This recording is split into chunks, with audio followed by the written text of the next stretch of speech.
हामी प्रविधि मैत्री शिक्षक समाज नेपाल अन्तर्गत रहेको नेपाली भाषा शिक्षक समितिको आयोजनामा कक्षा 6 देखि 12 सम्म समावेश गरिएका जम्मा 18वटा कविताहरू रहेका छन् र तिनै कविताहरूको लय विधान र विशेष गरी संरचना र लय विधानका विषयमा डाक्टर देवी नेपालज्यूको प्रस्तुति सहितको यो सहजीकरण कार्यक्रममा जुटिराखेका छौं र अहिले भने हामी कार्यक्रमको मुख्य विषयवस्तुतिर नै प्रवेश गर्ने चरणमा छौं।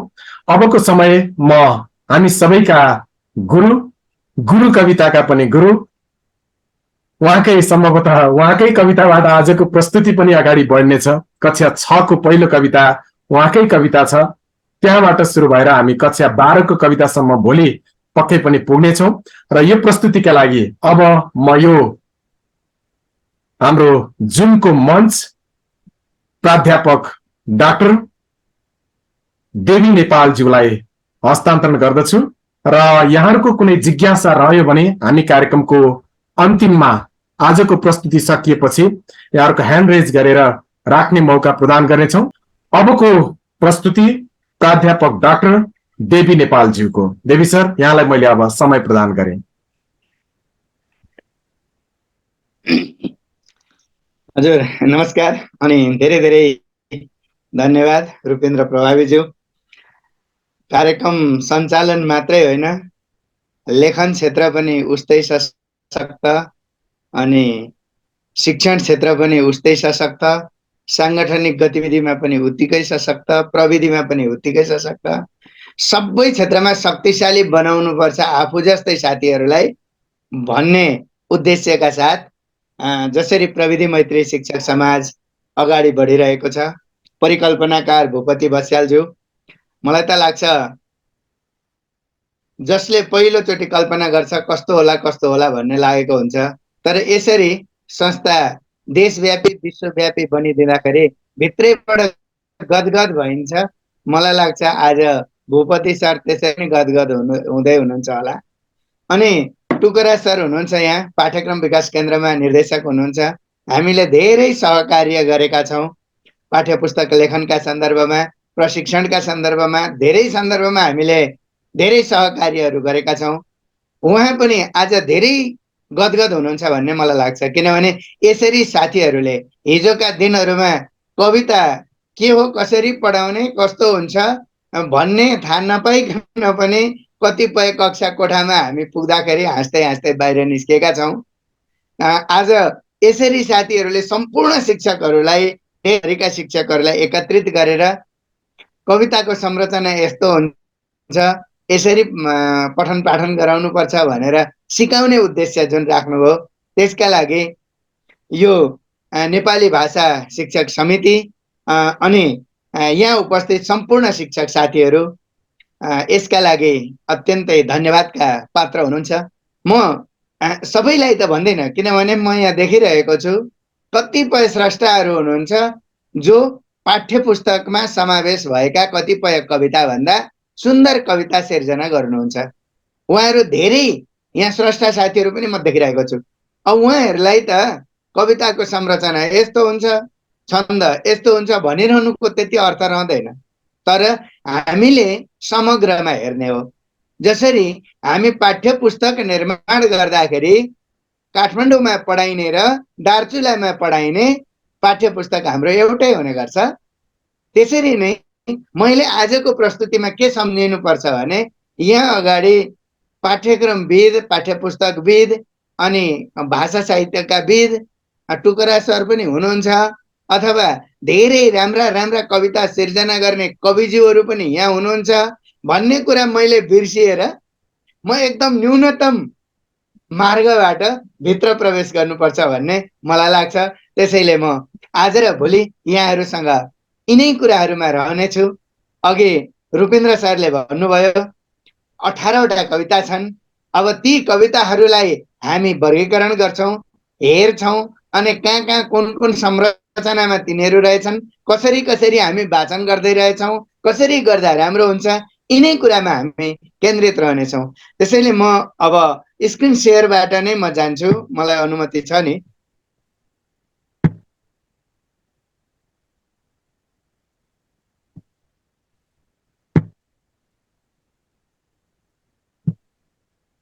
स्क्रिन सेयर भएको छ?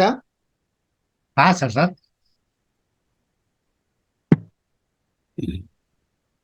अहिले भएको छ है? हाँ सर सर अब म धेरै कुरा नगरिकन अघि भनिसक्नु भएको छ रूपेन्द्र सरले, भाषण होइन, आसन होइन, काम मात्रै। विशेष गरी हामी काममा अगाडि बढ्यौँ भने कामले नै आफै यो बोले भन्दा धेरै प्रचार प्रसार गरिहाल्छ। त्यसैले बोलेर मैले यसो गरेर उसो गरेँ, यसो गर्छु र उसो गर्छु भन्नुभन्दा गरिसकेर त्यसैलाई प्रदर्शन गर्नु चाहिँ सबभन्दा राम्रो कुरा हुने गर्छ। मैत्री शिक्षक समाजले मलाई पनि सिकाएको कुरा यही, किनभने म अघिल्ला वर्षहरूमा पनि जोडिसकेको छु। यहाँहरूसँग एक दिन भाषा शिक्षणका सन्दर्भमा जोडिएको थिएँ। एक दिन लगभग 2-3 घण्टा हामीले त्यसमा बिताएका थियौँ। अर्को दिन कविता लेखनको संरचनामा हामी गएका थियौँ।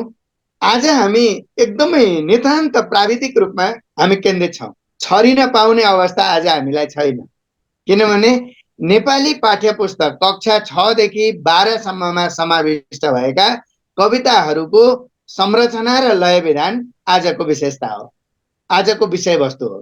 त्यसैले त्यो विषयवस्तुभित्र प्रवेश गर्नका लागि सबभन्दा पहिलो कुरा थोरै सैद्धान्तिक ज्ञान हामीलाई आवश्यक हुन्छ। थोरै सैद्धान्तिक ज्ञान, त्यसपछि हामी प्रयोगात्मक सन्दर्भमा, तर प्रयोग बाहिर गएर होइन, यिनै संरचनाभित्र रहेर प्रयोगात्मक सन्दर्भमा पनि हामी जान्छौँ। त्योभन्दा पहिला हामीले थाहा पाउनु पर्ने कुरा के हो भने नेपाली कवितामा आजसम्म, उठानदेखि आजसम्म नेपाली कविताको प्राथमिक काल शुभानन्द दास, अझ त्योभन्दा अगाडि रमेश मल्लको मदन दीपिकादेखि आजसम्म आइपुग्दाखेरि जति पनि कविताहरू लेखिए ती कविताहरू यी 5वटा छन्दमा लेखिएका छन्। सम्पूर्ण यी 5वटा छन्दमा लेखिएका छन्। तिनीहरूलाई हामीले 2 वर्गमा राखेर हेर्ने गरेका छौँ। एउटा बद्ध छन्द हो, एउटा मुक्त छन्द हो। बद्ध छन्द भनेको गाउन मिल्ने, कुनै नियममा बाँधिएर लेखिएको, निश्चित संरचनाभित्र बाँधिएर लेखिएका रचनाहरू, कविताहरू बद्ध छन्द अन्तर्गत पर्दछन् र यिनीहरू गाउन मिल्ने प्रकृतिका हुन्छन्। हामी सानैदेखि, हामीले बाल्यकालदेखि पढाएका कविताहरूलाई सम्झिँदै आउने हो भने अहिले यी मध्येका कुन अहिलेसम्म समावेश भएका कविताहरूमा छन् हामी एकछिनमा थाहा पाइहाल्छौँ। सबभन्दा सुरुमा यी 5वटा क्षेत्र, यी चाहिँ मूल क्षेत्रहरू हुन्। यिनीहरूभित्र यिनीहरूका शाखा उपशाखाहरू अरू छन्, छन्दका भेदहरू छन्। जस्तै हामीले सानामा ताराबाजी लैलै, मामा आए घोडी, माइजू आइन् डोली, यस्ता कविताहरू पढ्यौँ पढायौँ। टालाटुली बटुली, कति राम्री पुतली, यस्ता कविताहरू पढ्यौँ पढायौँ। यिनीहरू बालोरी छन्दमा लेखिएका छन्। यो टालाटुली बटुली अथवा मेरो सानो खरायो, यी कविताहरू बालोरी छन्दमा लेखिएका छन्। अलि मास्तिर गएपछि हामीले वर्षायाम एक दिन ठुलो पानी पर्यो, यस्ता कविताहरू पढ्यौँ पढायौँ। यो सबै छन्दमा लेखिएको छ। अलि मास्तिर गइसकेपछि हामीले सानो छ खेत, सानो छ बारी, सानै छ जहान, नगरी काम पुग्दैन खान साँझ र बिहान, यस्तो कविताहरू पढ्यौँ पढायौँ। यो झ्याउरे छन्दमा लेखिएको छ। यी छन्दहरू जम्मै यो ग भित्र छन्। म खालि एकचोटि संकेत गरेर अनि भित्र प्रवेश गर्दैछु। ग भित्र छन् अथवा लोक छन्द भित्र छन्। लोक छन्दका अनेकौं भेदहरू छन्। मेचीदेखि महाकालीसम्म गाइने लोकगीतहरू, हाम्रा सांस्कृतिक क्षेत्रका विविध संरचनाहरू, लयात्मक संरचनाहरूसँग जोडिएका जति पनि लयहरू छन्, ती सम्पूर्ण लयहरू लोक छन्द अन्तर्गत पर्दछन्, ग भित्र पर्छन्। भने हामीले विभिन्न कक्षाहरूमा पढायौँ। आमा तिमी जन्म दिने मलाई, आमा तिमी प्राण दिने मलाई। आमा कविता सिद्धिचरण श्रेष्ठको। यो इन्द्रवज्रा छन्दमा छ। नटिप्नु हेर कोपिला, नचुड्नु पाप लाग्दछ, नच्यात्नु फुल नानी हो, दया र धर्म भाग्दछ। यस्तो कविता पनि हामीले पढायौँ। यो प्रमाणिका छन्दमा छ। 8 अक्षरमा पुरा भयो भने प्रमाणिका हुन्छ, त्यही 16 अक्षरमा पुग्यो भने पञ्चचामर हुन्छ। यो चाहिँ प्रमाणिका भन्ने छन्दमा छ। त्यस्तै अघि रूपेन्द्रजीले मेरै गुरु कविताको कुरा गरिराख्नु भएको थियो। गुरुमा ज्ञानको ज्योति चम्किलो जब बन्दछ, यो अनुष्टुप छन्दमा छ। अनि हामीले नेपाली हौं कठिनगिरीमा चढ्नलाई सिपालु परिचय कविता पनि कुनै समयमा पढायौं। यो कविता मन्दाक्रान्त छन्दमा छ। मैले भनेका इन्द्रवज्रा, प्रमाणिका, अनुष्टुप, मन्दाक्रान्त, शिखरिणी, शार्दूलविकृत, भुजङ्ग प्रयात यस्ता किसिमका छन्दहरू जति जम्मै कमा छन्। क भनेको वार्णिक छन्द अन्तर्गत तिनीहरू पर्दछन्। तिनीहरूका सयौं भेदहरू नेपालीमा छन्। ती मध्येमा हामीले पढाउने कविताहरूमा लगभग 20 देखि 25 वटा छन्द हामीले जान्यौं भने पुग्छ वार्णिक छन्द अन्तर्गत। र यहाँ अहिले 12 कक्षासम्ममा त त्यो पनि पर्दैन। हामीले 4-5 वटा छन्दभित्रमा सम्पूर्ण कविताहरू समेटिसक्छौँ। अनि कुनै समयमा हामीले ओखलढुङ्गा कविता पनि पढायौं। तिम्रै सुन्दर हरियालीमा तिम्रै शीतल वक्षस्थलमा, यो कविता पढायौं। यो पादाकुलक भन्ने छन्दमा लेखिएको छ। यो कविता पादाकुलक भन्ने छन्दमा लेखिएको छ। यसलाई अर्को शब्दमा पदझटिका पनि भनिन्छ। अनि हामीले कुनै समयमा कुन मन्दिरमा जान्छौ यात्री, कुन मन्दिरमा जाने हो, यात्री कविता पनि पढायौं। यो यात्री कविता द्विपदी र चौबोला दुईटा छन्दमा लेखिएको छ। उठान द्विपदीमा छ, हाडहरूका सुन्दर खम्बा मंसपिण्डका दिवार भनेका ठाउँमा चौबोलामा छ। यी मैले अहिले भनेको पादाकुलक, पदझटिका अथवा चौबोला, द्विपदी यिनीहरू छन्द गमा पर्छन्, खमा पर्छन्, मात्रिक छन्द अन्तर्गत पर्छन्। यहाँ चाहिँ मात्राको गणना गरेर लेखिन्छ। तीनवटा कुरा वार्णिक, मात्रिक र लोक भयो। यसका मात्रिकका पनि अनेकौं भेदहरू छन्, तर सबभन्दा बढी भेद भएको वार्णिक छन्द नै हो। 400 भन्दा बढी छन्दको प्रयोग नेपालीमा भइसकेको छ। मात्रिक छन्दका 27 वटा भेद मैले छन्द परागमा उल्लेख गरेको छु। यसका पनि अनेकौं भेदहरू छन्, त्यति मात्रै होइन, मैले त्यति उल्लेख गरेको छु भन्ने मात्रै हो। अनि गजलका लागि शास्त्रीय छन्द छन्।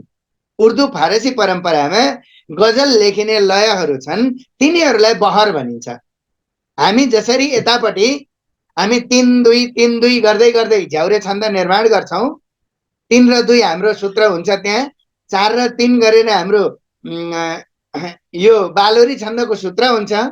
यमाता यमाता गरेर हामी भुजङ्ग प्रयातको सूत्र बनाउँछौं।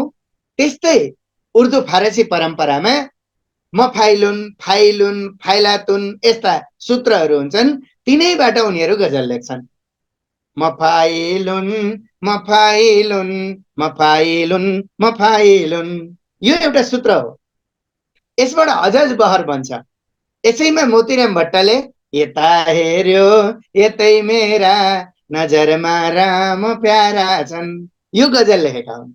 त्यसैले गजल लेखिने शास्त्रीय छन्दलाई चाहिँ बहर भनिन्छ। यति गर्दा बद्ध छन्दहरूको बारेमा मैले सामान्य जानकारी दिएँ। मुक्त छन्दको बारेमा मैले केही भन्नु पर्दैन, जसलाई हामी गद्य कविता भन्छौं। त्यो गद्य कविता भनेको समाचारको गद्य, निबन्धको गद्य, कथाको गद्य भन्दा फरक हुन्छ। त्यो गद्य भनेको आन्तरिक संगीत सहितको गद्य हुन्छ। आन्तरिक संगीत चेतना सहितको गद्य हुने हुनाले त्यसलाई मुक्त छन्द भनिएको हो, त्यसलाई गद्य कविता भनिएको हो। हामी गद्य कविता भने पनि त्यो अन्य गद्यहरू भन्दा यो भिन्न गद्य हो, यो सुललित गद्य हो, यो सांगीतिक गद्य हो र यो कवितात्मक गद्य हो। त्यो कवितात्मक गद्यभित्र लेखिने कविताहरू पनि हाम्रा पाठ्यपुस्तकहरूमा समाविष्ट छन्। यी 5 वटा क्षेत्र छन्। तर हामीलाई ज्ञान नहुँदा कहिलेकाहीँ कस्तो समस्या पर्छ भने म 1-2 वटा उदाहरण यहाँहरूलाई दिन्छु। कहिलेकाहीँ निकै ठुलो समस्या पर्छ यस्ता सन्दर्भमा। मैले अघिल्लो सन्दर्भमा यहाँहरूसँग आउँदा पनि भनेको थिएँ, एउटा अनुभव सुनाएको थिएँ। कविता भन्ने बित्तिकै विद्यार्थीहरूमा एक किसिमको बिम्ब निर्माण भएको छ। त्यो बिम्ब हामीले तल्लो कक्षादेखि विद्यार्थीहरूमा कवितात्मक बिम्ब निर्माण गरिदिन सकेनौं भने परिवर्तन हुन्छ। अनि त्यो परिवर्तन हुँदा कस्तो हुन्छ भने मैले एउटा अनुभव जहिले सुनाउने गरेको छु। मैले कीर्तिपुरबाट 2053 सालमा बिएड गरेर एउटा विद्यालयमा पढाउन गएको थिएँ। म त्यतिखेर भर्खर कविता लेख्न थालेको थिएँ अनि भर्खर 2-4 कविताहरू पत्र पत्रिकामा छापिएका थिए। मलाई एउटा ठुलै घमण्ड थियो, म त कविता लेख्ने मान्छे, त्यसमा पनि छन्दमा कविता लेख्ने मान्छे, म त विद्यार्थीहरूलाई लट्ठ पारिदिइहाल्छु भन्ने मलाई लागेको थियो। अनि म पढाउन जानुपर्ने थियो कक्षा 10मा। कक्षा 10मा त्यतिखेर इच्छा कविता थियो, अहिले त्यो छैन। यहाँ शिक्षक साथीहरूले चाहिँ त्यो कविता पढ्नु भएको छ। मैले इच्छा कविता पढाउनु पर्ने थियो, विद्यार्थीलाई मैले लय सिकाउने प्रयत्न गरेँ। सुरुमा त्यो शार्दूल विकृत छन्दको थियो अनि मैले लय सिकाउन सुरु गरेँ। इच्छा यो छ महेश अन्तिम जसै त्यो मृत्यु सैया जली। मैले यति भनेको थिएँ, पछाडिबाट एकजना विद्यार्थीले स्वाहा भन्यो। यो यत्रो उत्साह बोकेर म कक्षा कोठामा गएको, मैले दोस्रो हरफ त्यसरी भन्न सकिनँ। यसको कारण म दोषी थिइनँ, त्यो विद्यार्थी पनि दोषी थिएन। त्यहाँ पढाउने शिक्षकले आजसम्म त्यसरी कविता कहिल्यै पढाउनु भएको थिएन। उहाँले इच्छा यो छ महेश अन्तिम जसै त्यो मृत्यु सैया जली, मेरो रक्त सुकाउला म गरौँला अन्यल भई छटपटी, यसो गरिदिनु भएको थियो। अनि उसले त त्यो कुरा सुनेको थियो, उसले त्यो कुरा चाहिँ पुरा पूजा लगाउँदा पुरेतले पढेको सुनेको थियो, त्यसरी पढेको। त्यसैले मलाई उसले स्वाहा भन्यो। मैले यसबाट एउटा संकल्प गरेँ, अबको पुस्तालाई कविताको संरचना सिकाउनै पर्छ। त्यो विद्यार्थीलाई मैले गुरु माने अनि त्यही दिनदेखि म यो कविताको प्रशिक्षण अभियानमा लागेँ। त्यो विद्यार्थीले सँग म रिसाएर हिँडेको थिएँ भने म यो क्षेत्रमा लाग्ने थिइनँ होला, तर त्यो विद्यार्थीले मलाई प्रेरणा जागृत गराइदियो। म त विभिन्न क्षेत्रमा पुगेँ। पछि पाठ्यक्रम विकास केन्द्रबाट अथवा विभिन्न सङ्घ संस्थाहरूले आयोजना गरेका शिक्षक तालिम केन्द्रहरूमा म जाने गर्छु। मैले ललितपुरको एउटा कार्यक्रममा यही अनुभव सुनाएँ शिक्षक साथीहरूलाई। हेर्नुहोस् है, हामीले कवितालाई कविता जस्तो गरेर वाचन गरेनौँ भने विद्यार्थीले हामीलाई त्यो बानी पारेनौँ र एक दिन मात्रै त्यस्तो सुन्यो भने स्वाहा भनिदिन्छन्। भनेपछि एकजना म्याडमले भन्नुभयो, म पनि ओखलढुङ्गा कविता पढाउँदै थिएँ, म पनि त्यसरी नै लय दिँदै थिएँ। तिम्रै सुन्दर हरियालीमा तिम्रै शीतल वक्षस्थलमा, यसरी लय दिँदै थिएँ। पछाडिबाट एउटा विद्यार्थी यसो टाउको लुकाएर या या या भन्दै र्याप दिन थाल्यो। उहाँले मलाई यो अनुभव सुनाउनु भयो। अनि मैले त्यतिखेर के सोचेँ भने विद्यार्थीहरू दुई खाले, एउटा कविता भनेको लय भनेको प्राचीन विषय हो भनेर बुझ्दा रहेछन्, एउटा अत्याधुनिक विषय हो भनेर बुझ्दा रहेछन्। यो दुईटै कुरा बाह्य कुरा हो, आन्तरिक कुरा चाहिँ कविताको शक्ति हो। तर हामीले कवितालाई कविता बनाउनका लागि लयबाट नै चिनारीको सुरुवात गराउने हो। तर समस्या के छ भने हामी शिक्षकहरूमा म एक दुईवटा तीता अनुभव भन्छु। मैले एक दुईवटा यस्ता अनुभव गरेको छु यो सिकाइका क्रममा। म एकपटक महेन्द्रनगरमा शिक्षक विद्यार्थीहरूलाई कविताको प्रशिक्षण दिइरहेको थिएँ। ओल्लो कोठामा, पल्लो कोठामा एउटा विद्यालय थियो। त्यो पल्लो कोठामा एकजना नेपाली पढाउने शिक्षक साथी नेपाली पढाउँदै हुनुहुन्थ्यो। उहाँ कक्षा 9 को यात्रा सुरु गरौँ भन्ने कविता पढाउँदै हुनुहुन्थ्यो। अहिले त्यो कक्षा 9 मा छैन। मैले ओरैबाट सुने उहाँले त्यसलाई शार्दूल विकृत छन्दमा गाउँदै हुनुहुन्थ्यो। शार्दूल विकृत छन्दमा यात्रा सुरु गरौँलाई, समयको एक लामो झरीपछि बल्ल आज घाम उदाएको छ भन्दै हुनुहुन्थ्यो। अनि म यस्तो झस्केँ, हामी शिक्षकहरूले कविताको संरचनाका बारेमा थाहा पाएनौँ भने यसरी दुर्घटना हुने रहेछ।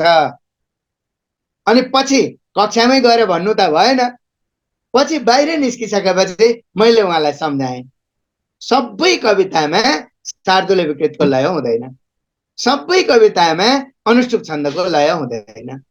मुक्त छन्दलाई मुक्त छन्दका रूपमा, बद्ध छन्दलाई बद्ध छन्दका रूपमा वाचन गर्न सिकाउनुपर्छ, सिक्नुपर्छ, हामीले खोज्नुपर्छ है सर भनेर मैले पछि भने। एउटा मेरो यो तितो अनुभव। अर्को, म काठमाडौँको कागेश्वरी मनोहरामा यो क्षेत्रमा एउटा प्रशिक्षण बालबालिकाहरूलाई प्रशिक्षण दिँदै थिएँ। अनि मैले सबै छन्दका बारेमा कुरा गरेँ। सबै छन्दका बारेमा यो 14 अक्षरको हुन्छ। यसमा 4 4 4 र 2 गरेर 14 अक्षर हुन्छन्। 4 अक्षर अनि फेरि 4 अक्षर, फेरि 4 अक्षर र 2 अक्षर राख्नुपर्छ अनि सबै छन्द बन्छ भनेपछि एकजना मभन्दा धेरै ज्येष्ठ शिक्षक साथी हुनुहुन्थ्यो। उहाँ धेरै वर्ष 20 वर्ष लगभग पढाए भन्नुहुन्थ्यो। उहाँ उठ्नुभयो र मलाई माइक माग्नुभयो अनि मैले उहाँलाई माइक दिएँ। उहाँले भन्नुभयो, उहाँले अलि स्पष्ट पार्न सक्नु भएन, म स्पष्ट पारिदिनु पर्यो। यसलाई चाहिँ बसन्त तिलका छन्द पनि भनिन्छ। उहाँले यसो भनिदिनु भयो। अब हेर्नु है, म सबै सिकाउँदैछु लोक छन्दको, उहाँले सुन्नु भएको रहेछ 14 अक्षर भन्ने बित्तिकै बसन्त तिलका छन्द। 14 अक्षर आयो कि बसन्त तिलका छन्द। उहाँले त्यसो भनिदिनु भयो।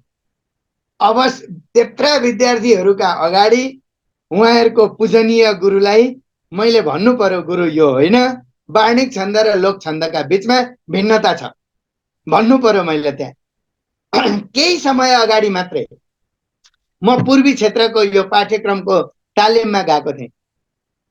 एकजना निकै परिपक्व शिक्षक, निकै वर्ष बिताइसक्नु भएको शिक्षक, उहाँले एकदमै हार्दिकताका साथ सोध्नु भयो। नजानेको कुरा सोध्नु राम्रै हो। उहाँले के भन्नुभयो भने यो मुकुन्द शरण उपाध्यायको नेपाली हामी श्रम र सिप कविता छ नि, हो त्यो कविता देखाउनु भयो र सर मैले यसलाई अक्षर गने 16 वटा अक्षर छन्। 16 वटा अक्षर भएपछि मैले त अनुष्टुप छन्द हो भनेर पढाइदिएँ। मिल्यो कि मिलेन भनेर भन्नुभयो। अब म झन् साह्रो झस्केँ। हेर्नुहोस्, ल तपाईँले बर्बाद पार्नुभयो सर। विद्यार्थी थिएनन्, शिक्षकहरू मात्रै हुनुहुन्थ्यो। तपाईँले बर्बाद पार्नुभयो सर। अहिले त जति पनि सामग्रीहरू पाइन्छन्, युट्युबमा खोज्नुभयो भने पाइन्छ, जहाँसुकै पाइन्छ। तपाईँले यसरी लोक छन्द त्यत्रो मुनामदन प्रयोग भएको 3 2 3 2 3 3 मा लेखिएको छन्दलाई अक्षर गणना गरेर 16 अक्षरमा अनुष्टुप हुन्छ भनेर पढाइदिनुहुन्छ त? यो त भएन, यो फरक पर्यो भनेर मैले त्यहाँ भने।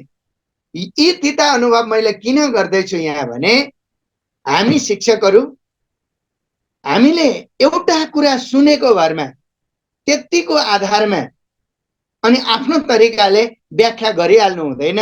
अहिलेको समयमा सामग्रीहरू प्रशस्त पाइन्छन्। ती सामग्रीहरूलाई खोजेर अलिकति अध्ययन गरेर अघि भनिहाल्नु भयो रुपेन्द्र सरले, 6 कक्षादेखि 12 कक्षासम्ममा जम्मा 18 वटा कविता छन्। ती 18 वटा कविताका बारेमा के रहेछ लय भनेर कम्तीमा एकजना मान्छेलाई सोधिदिँदा त हाम्रो समस्या समाधान भइहाल्छ त। त्यसैले हामीले अज्ञानताको यो सम्प्रेषण चाहिँ गर्नु हुँदैन भन्ने मलाई लाग्छ। बद्ध छन्दका कविताहरू गायनमै जान्छन्, मुक्त छन्दका कविताहरू आरोह अवरोहमूलक वाचनमा जान्छन्।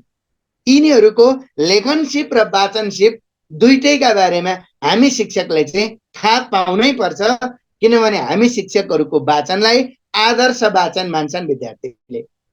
हामी जे बोल्छौँ, हामीले बोलेको कुरा विद्यार्थीका लागि आदर्श हुन्छ। त्यो आदर्श वाचन हामीले गर्नै पर्छ, अनि मात्रै विद्यार्थीहरूले सिक्छन्।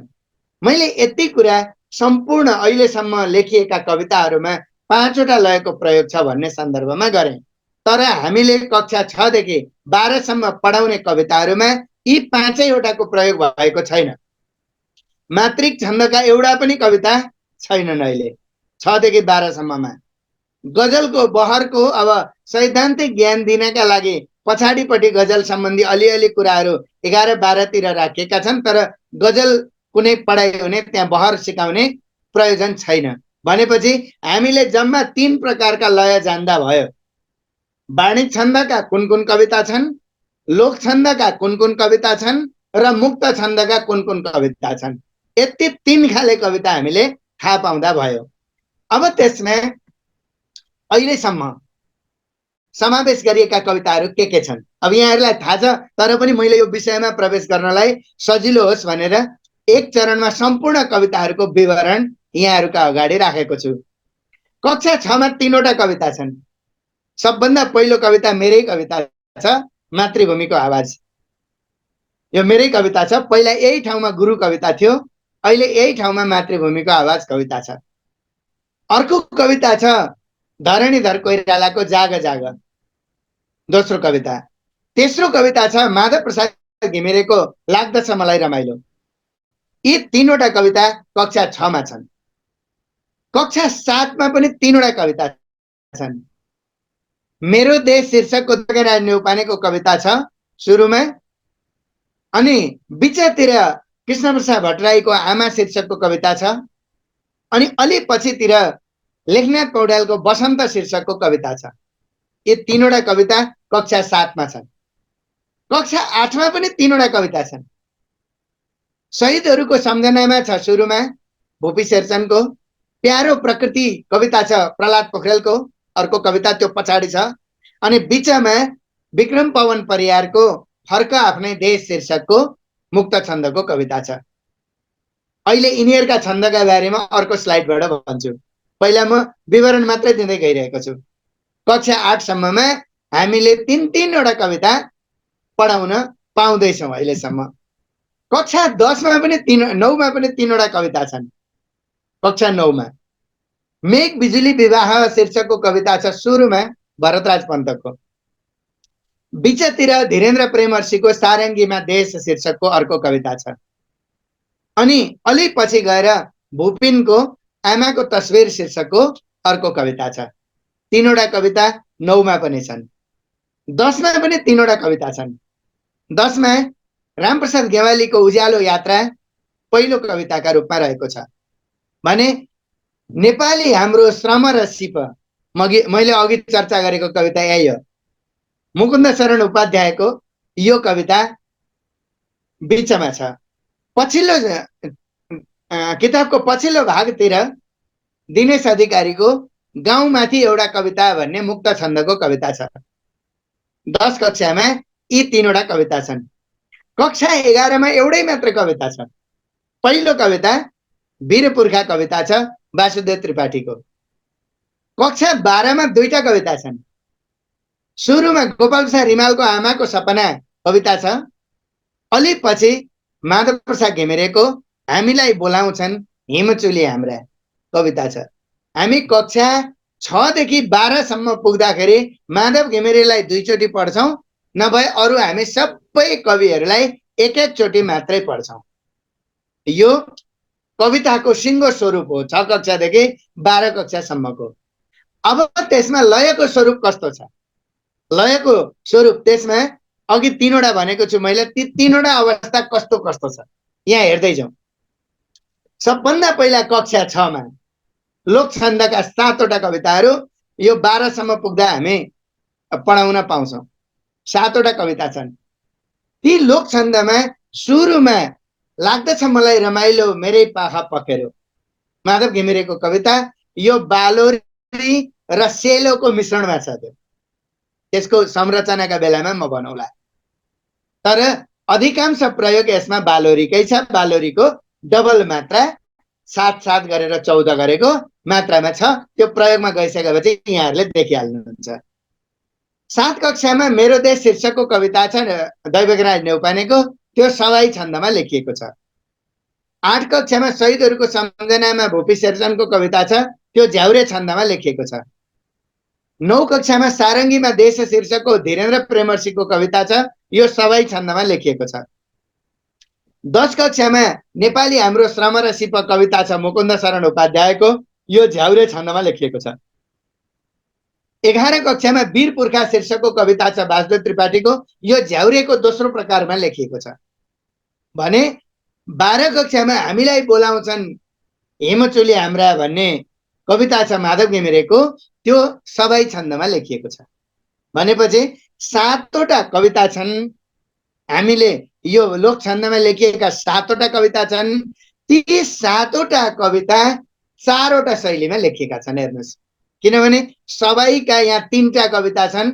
बालोरी को प्रकारको एउटा छ, सबैका 3टा कविता छन्। अनि झ्याउरेका पहिलो झ्याउरे मुनामदनको झ्याउरेका 2टा कविता छन् भने झ्याउरेको अर्को प्रकार 16 अक्षर तर संरचना फरक भएको अर्को गरेपछि 4वटा संरचनामा 7वटा कविता छन्।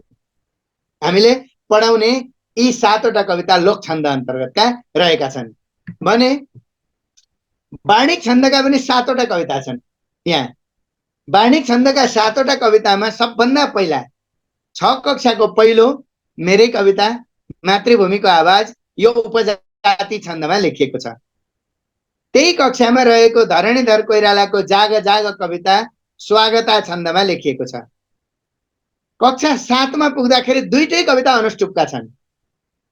कृष्णप्रसाद भट्टराईको आमा शीर्षकको कविता अनुष्टुप छन्दमा छ भने लेखनाथ पौड्यालको बसन्त शीर्षकको कविता त्यो शीर्षकको कविता हो तर त्यो तरुण तपसीको बसन्त विचारको अंश हो, त्यो अनुष्टुप छन्दमा छ।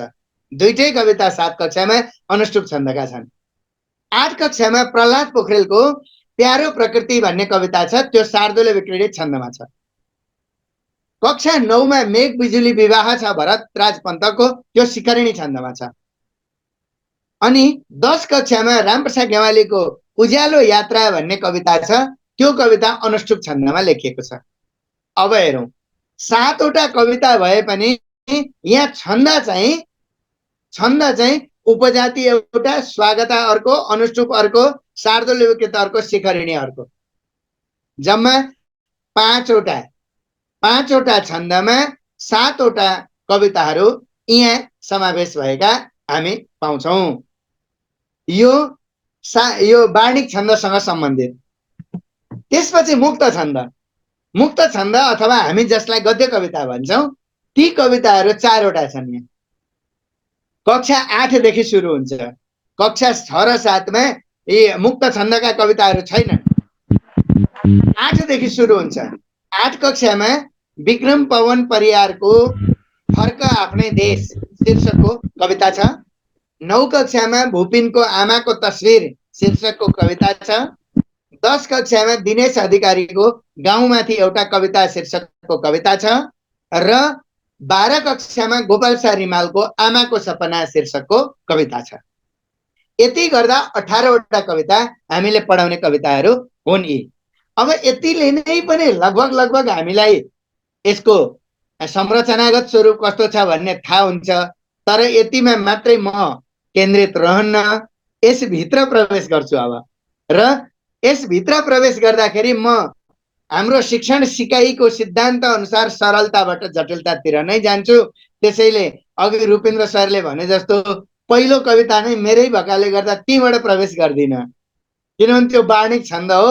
वार्णिक छन्दमा पुग्नका लागि हामीले लोक छन्द मुक्त छन्दको संरचना जान्दै जान्दै गइसकेपछि वार्णिक छन्दमा प्रवेश गर्न सजिलो हुन्छ। त्यसैले सम्भवतः भोलिको प्रवेश वार्णिक छन्दबाट हुनेछ, आजको प्रवेश लोक छन्दबाट हुनेछ र समय रहेछ भने लोक छन्द र मुक्त छन्दका कविताहरूको संरचना अनि लय विधान अनि रचना प्रक्रिया यी सबैका बारेमा आज कुरा गर्नेछु।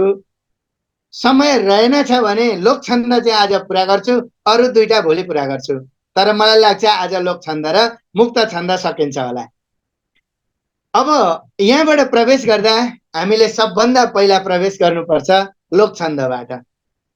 लोक छन्दमा बालोरी भन्ने छन्द छ सबभन्दा सुरुमा। त्यो बालोरी भन्ने 4 र 3 अक्षरको 7 अक्षरको बालोरीको प्रयोग 7 अक्षरको मात्रै चाहिँ हाम्रो 6 कक्षादेखि 12 कक्षासम्म छैन। तर यो संरचना जानेपछि अनि यसको दोस्रो प्रकार जान्न सकिन्छ। त्यसैले मैले यसलाई अगाडि ल्याएको छु। यो बालोरी बाल कविताहरूमा प्रशस्त प्रयोग भएको छ। यहाँहरूले हेर्नुभयो भने टालाटुली 4 अक्षर, बटुली 3 अक्षर, कति राम्री 4 अक्षर, पुतली 3 अक्षर, सानी पनि 4 अक्षर, छैनन् रे 3 अक्षर, ठुली पनि 4 अक्षर, छैनन् रे 3 अक्षर, यसरी बनेको छ यो कविता। हामीले यो संरचना थाहा पायौं भने ला ला ला ला ला ला ला ला ला ला ला ला ला ला यति गर्दा पनि लय आफै आइहाल्छ। अरू केही गर्नै पर्दैन। टालाटुली बटुली लय आफै बनिहाल्छ। यो 4 र 3 को संरचनामा छ भन्ने थाहा पाउने बित्तिकै लय बिग्रिँदैन। टालाटुली बटुली कति राम्री पुतली गर्नु पर्दैन। टालाटुली बटुली कति राम्री पुतली यसो गर्दा हुन्छ। यस्ता प्रशस्त बाल कविताहरू हामीले पढाउने ठाउँमा छन्। मेरो सानो हरायो आज कता हरायो यो पनि यही हो। कुरा गर्छन् कसरी भँगेरा र भँगेरी यो पनि यही हो। यसरी नै बनेको छ। माधव घिमिरेकै कविता हो यो टालाटुली बटुली पनि, कुरा गर्छन् कसरी भँगेरा र भँगेरी पनि। माधव घिमिरे यस व्यक्ति हुन् लोक लय भित्र यति मिठो तरिकाले छिर्न सक्छन् जसले गर्दाखेरि कहिलेकाहीँ उनको लय विधान भित्र दुईटा छन्द पनि छिर्दिन्छन्, जुन कुरा अहिले हामी एकछिनमा थाहा पाउँछौँ। अनि यो संरचना अन्य भाषाका कविताहरूमा पनि छन्। जस्तै अंग्रेजीकै कविता पनि हामीले जोनी जोनी एस पापा इटिङ सुगर नो पापा यो कविता हेर्यौं भने यही संरचना छ। जोनी जोनी 4 अक्षर छ, एस पापा 3 अक्षर छ, इटिङ सुगर 4 अक्षर छ, नो पापा 3 अक्षर छ। 4-3 मै अंग्रेजी कविता पनि लेखिएको छ भने यो कवितालाई अब विभिन्न सन्दर्भमा यो लयलाई विभिन्न सन्दर्भमा लान सकिन्छ। त्यो डबल गर्दा यस्तो हुन्छ। यहाँ हेर्नुस्, डबल गर्दा यस्तो हुन्छ 4-3 गर्दै यो जान्छ, 14 अक्षर हुन्छ। ला ला ला ला ला ला ला ला ला ला ला ला ला ला यस्तो हुन्छ। यसमा बाल गीतहरू लेखिएका छन्। रामबाबु सुवेदीको यो प्रसिद्ध गीत हो, यो यही संरचनामा छ। मेरो गाउँ ज्यामिरे जमुनीको छोरो म, काले भन्छन् मलाई तर मान्छे गोरो म, किन किन मन यो दुखे दुखे जस्तो छ, यो ज्यामिरे गाउँमा कुरा मात्रै सस्तो छ। हेर्नुहोस् ठ्याक्कै मिलेर आएको छ। अब यो कुरा मैले किन गरेको हुँ भने हामीले कक्षा 6 मा माधव घिमिरेको लाग्दछ मलाई रमाइलो मेरै पाखा पखेरो यो कविता पढाउँछौँ। यो कसरी लेखियो अब यसको हेर्नुस्, यो बालोरीको अथवा लोक छन्दको एउटा स्वतन्त्रता के छ भने कहिलेकाहीँ 1-2 अक्षर अतिक्रमण हुन सक्छ। अनि फेरि विभिन्न लयमा खेलिरहेको मान्छे फुत्तै त्यो स्वच्छन्दतावादी शैली हो, फुत्तै त्यहाँभित्र छिर्न सक्छ। त्यही छिराइको प्रभाव माधव घिमिरेको यसमा छ। यो बालोरी 4 र 2 को पनि हुन्छ। जस्तै ताराबाजी लै लै मामा आए घोडा यसो गरेको बेला 4-2 छ हैन। टालाटुली बटुली यसो गरेको बेला 4-3 छ। अब यहाँ यो कविताभित्र एउटा अर्को छन्द हुन्छ सेलो है। सेलो सेलो चाहिँ कस्तो हो भने अगाडिपट्टि 5 हुन्छ अनि 3 हुन्छ। गाउँछ गीत नेपाली ज्योतिको पंख उचाली, त्यहाँ हेर्नुहोस् त, गाउँछ गीत 5 नेपाली 3, ज्योतिको पंख 5 उचाली 3, यही हो मेरो मिथिला धरती सस्य श्यामला। माधव घिमिरेकै कविता हो नि त त्यो। जन्मी थिइन् यही जानकी मन्जरी जस्ती धानकी, माण्डवी कीर्ति उर्मिला बहिनी बाल चञ्चला। यो प्रयोग माधव घिमिरे एकदम गरिरहने हुनाले गर्दा यो कवितामा पनि सुरुमा चाहिँ त्यही भयो। लाग्दछ मलाई, लाग्दछ। अब मलाई त उच्चारणमा 2 अक्षर नै हुन्छ, मलाई चाहिँ रमाइलो 3 अक्षर नै हुन्छ, त्यो ई उच्चारणमा जान्छ। तर त्यो लाग्दछ चाहिँ 3 नै हुन्छ। त्यो 3 भएकोले गर्दा लाग्दछ मलाई रमाइलो मेरै पाखा पखेरो। अब त्यहाँ हेरौँ, मेरै पाखा 4 पखेरो 3, हिमाल चुली हिमाल आधा उच्चारण हुन्छ 4 नै भयो, मनतिर 3 भयो, पानी भर्ने 4 भयो, पँधेरो 3 भयो। सबैतिर 4-3 हुँदै आएको छ। तर कहाँनेरि भने मैले रातो रातो लगाएको छु नि, त्यहाँ चाहिँ माधव घिमिरेको स्वच्छन्दताको प्रयोग छ।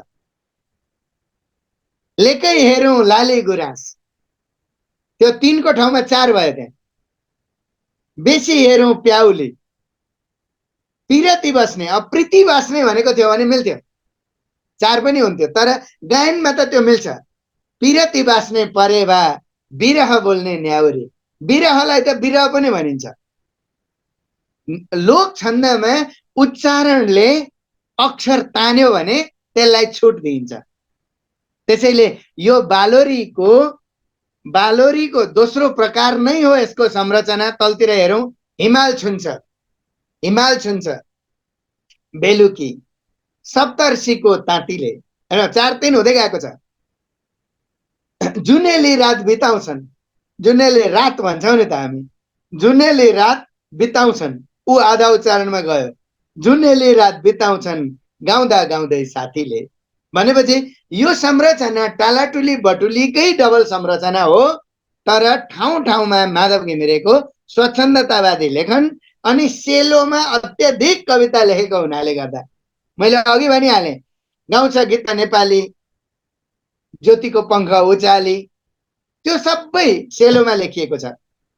जन्मिथिन् यही जानकी, मन्जरी जस्ती धानकी, यो मेरो मिथिला, यही हो मेरो मिथिला, यो पनि जम्मै यो सेलोमै लेखिएको छ।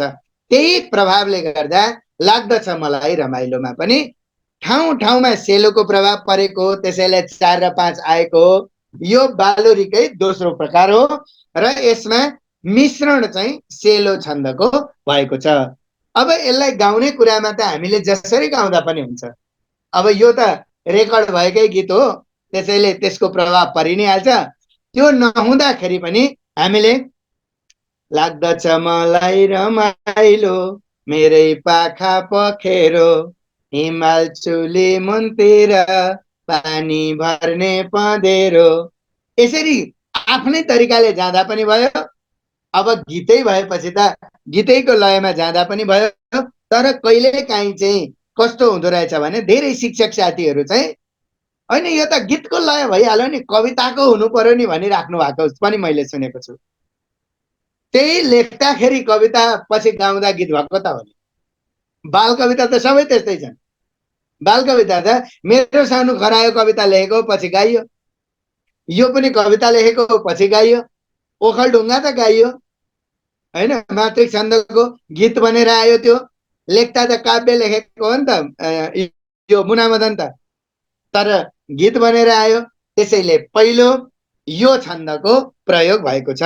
अब यसमा यहाँहरूले लेख्नका लागि प्रयत्न गर्नुभयो भने त्यसलाई कसरी प्रयत्न गर्ने, यहाँ हेर्नुहोस्, यसको पनि सजिलो तरिका छ।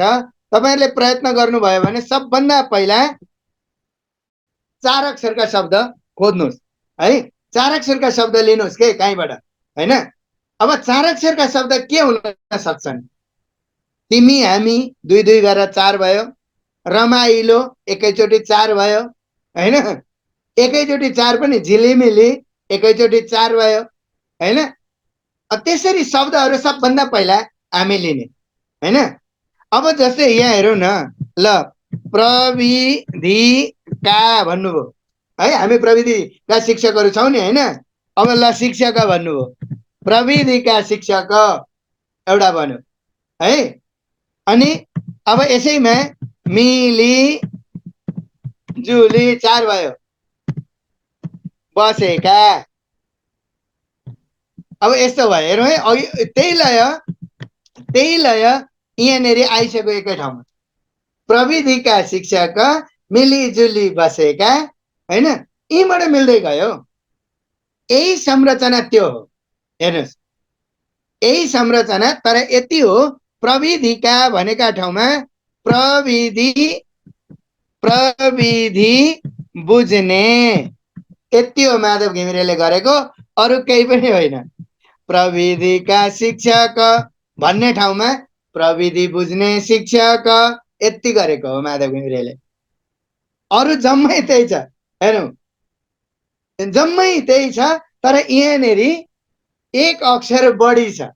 लाग्दछ मलाई रमाइलो भनेका ठाउँमा प्रविधि बुझ्ने शिक्षक यति भएको हो। लाग्दछ मलाई रमाइलो मेरै पाखा पखेरोमा प्रविधि बुझ्ने शिक्षक मिलिजुली बसेका, यति भएको। फेरि दोस्रो हरफमा त्यो छैन नि, हिमाल चुली मुनतिर पानी भर्ने पँधेरो भनेका ठाउँमा फेरि त्यस्तो छैन हैन। अब यही ठाउँमा हैन कवितालाई लगरौँ।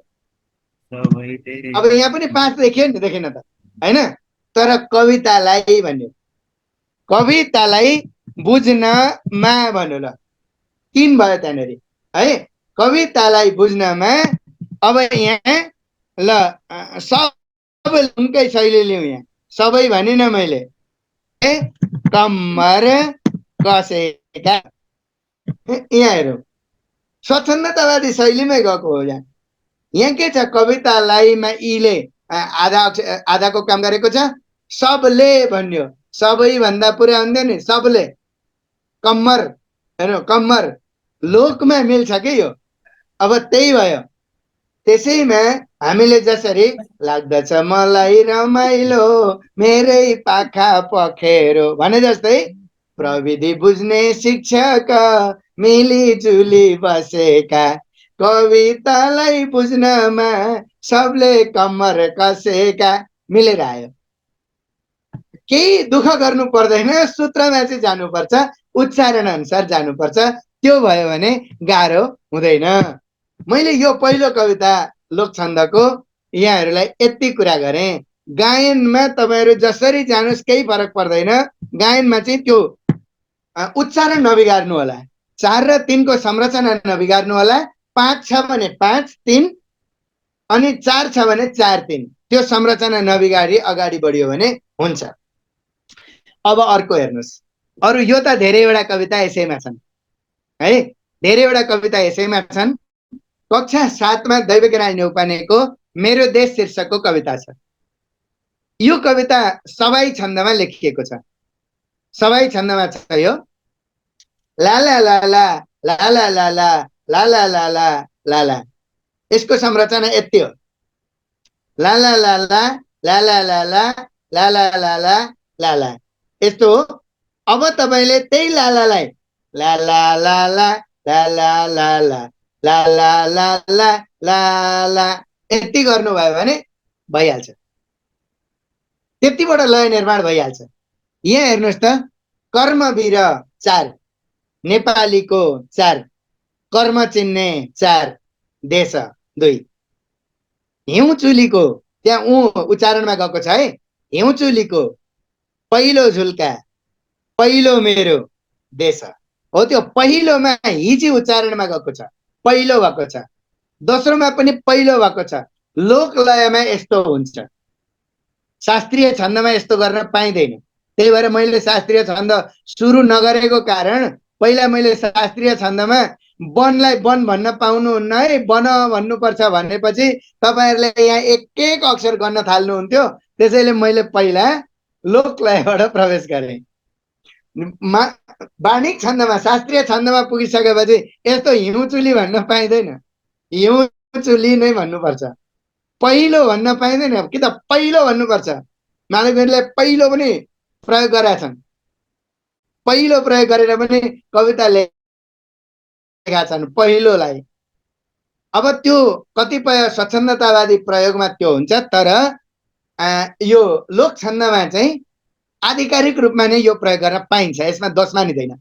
यहाँ तल हेर्नुस्, शङ्करले बास चुने पहिलो सृष्टि खोली, चेतनाको पहिलो ज्योति छर्थे वेद बोली, ज्ञान भूमि जनकको बुद्ध बोल्ने देश, हिउँचुलीको पहिलो झुल्का पहिलो मेरो देश।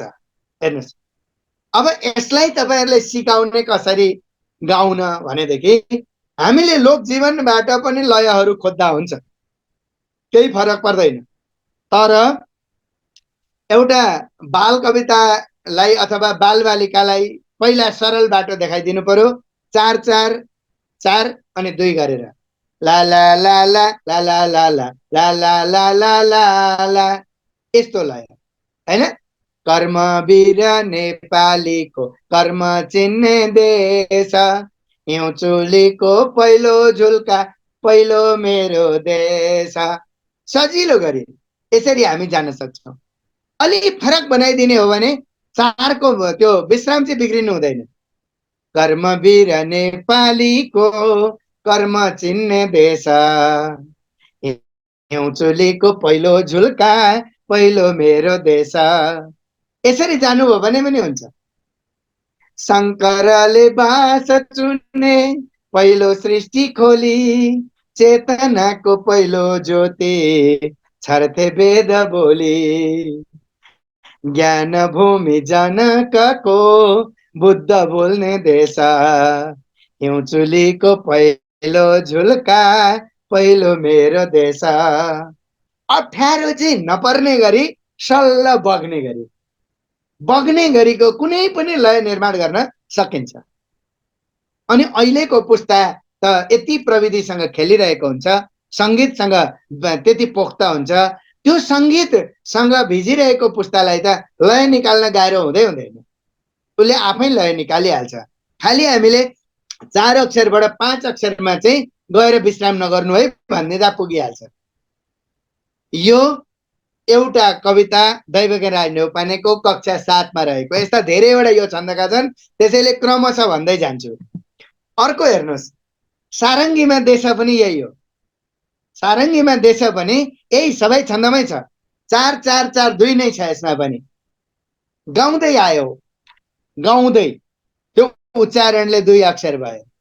यो नेपाली सारङ्गीमा देश, मेचिकाली हिमाल पहाड तराईमा देश।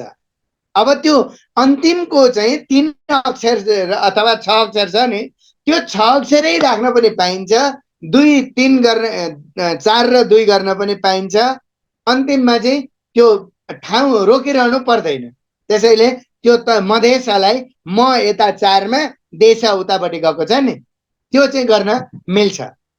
तल हेरौँ, जीवनको कथा व्यथा सङ्घर्षमा बाँच्छ। गन्दै जानुस्, मैले उच्चारण गरेका बेला गन्दै जानुस्। हाम्रै आँसु हाँसोसँग सधैँ रुन्छ हाँस्छ, सिर्जनामा रम्दै अनि साधनामा जम्दै, पौरखीका पसिनाले सुबासमा नाच्छ। हेरौँ, 4 4 4 2। अब यस्तो कहिलेकाहीँ के हुन्छ भने मैले यो धेरैतिर म लयको कुरा गर्दाखेरि भनिरहेको हुन्छु, हाम्रा आफ्नैपन बोकेका लोकलयहरू छन् त, तिनैसँग मिसाइदेऊ न। तिनैसँग मिसाइदिँदाखेरि यसको लय निर्माण आफ्नै संरचनाबाट हुन्छ, आफ्नै क्षेत्रबाट हुन्छ। यो पनि 4 4 4 2। अब यसमा गाउँदै आयो यो नेपाली सारङ्गीमा देश, मेचिकाली हिमाल पहाड तराईमा देश। सजिलो गरी यसरी पनि जान सक्यो। अन्य लयमा अर्को कविता पछि हेरौँला। अर्को पनि कविता छ, यो कक्षा 12 मा छ, यही लयको। हेरौँ, यही लयको अर्को कविता छ। मैले जम्मै एकैचोटि ल्याएको छु है। अन्तिमसम्म पुग्दा 18 वटा कविता जम्मै सक्छु, तर 3 वटा लयभित्रबाट सक्छु, लोकलयबाट अनि वार्णिक छन्दबाट र मुक्त छन्दबाट। अब यसमा पनि हेर्नुहोस्, त्यही छ। हामीलाई बोलाउँछन् हिमचुली राम्रा, उकालीमा उचालिन्छन् हल्का पाइला हाम्रा। यहाँ कहाँ छ बोलाउँछन्? यहाँ पाइलामा, जम्मा पाइलामा मात्रै। हामीलाई बोलाउँछन् हिमचुली राम्रा, उकालीमा उचालिन्छन् हल्का पाइला। त्यो पाइलामा चाहिँ उच्चारणमा गएको छ हाम्रा। तल हेरौँ, उकालीको चिसो पानी अन्जुलीले खाउला, त्यो खाउलामा ऊ उच्चारणमा गएको छ। देउरालीमा ऊ उच्चारणमा गएको छ। ई र ऊ चाहिँ उच्चारणमा जान्छन्, स्वरका ई र ऊ उच्चारणमा जान्छन् लोकलयमा। अनि अरू अब अजन्त भए पनि हलन्त उच्चारण हुने ठाउँ छन् भने तिनीहरू लोकलयमा जान्छन्। देउरालीको बिसौनीमा सुसेलीले गाउला, वनभित्र ढुङ्गा माथि गाउलिन् गोठाले नि, गाईलाई बोलाउलिन् लाला ओदी निनी।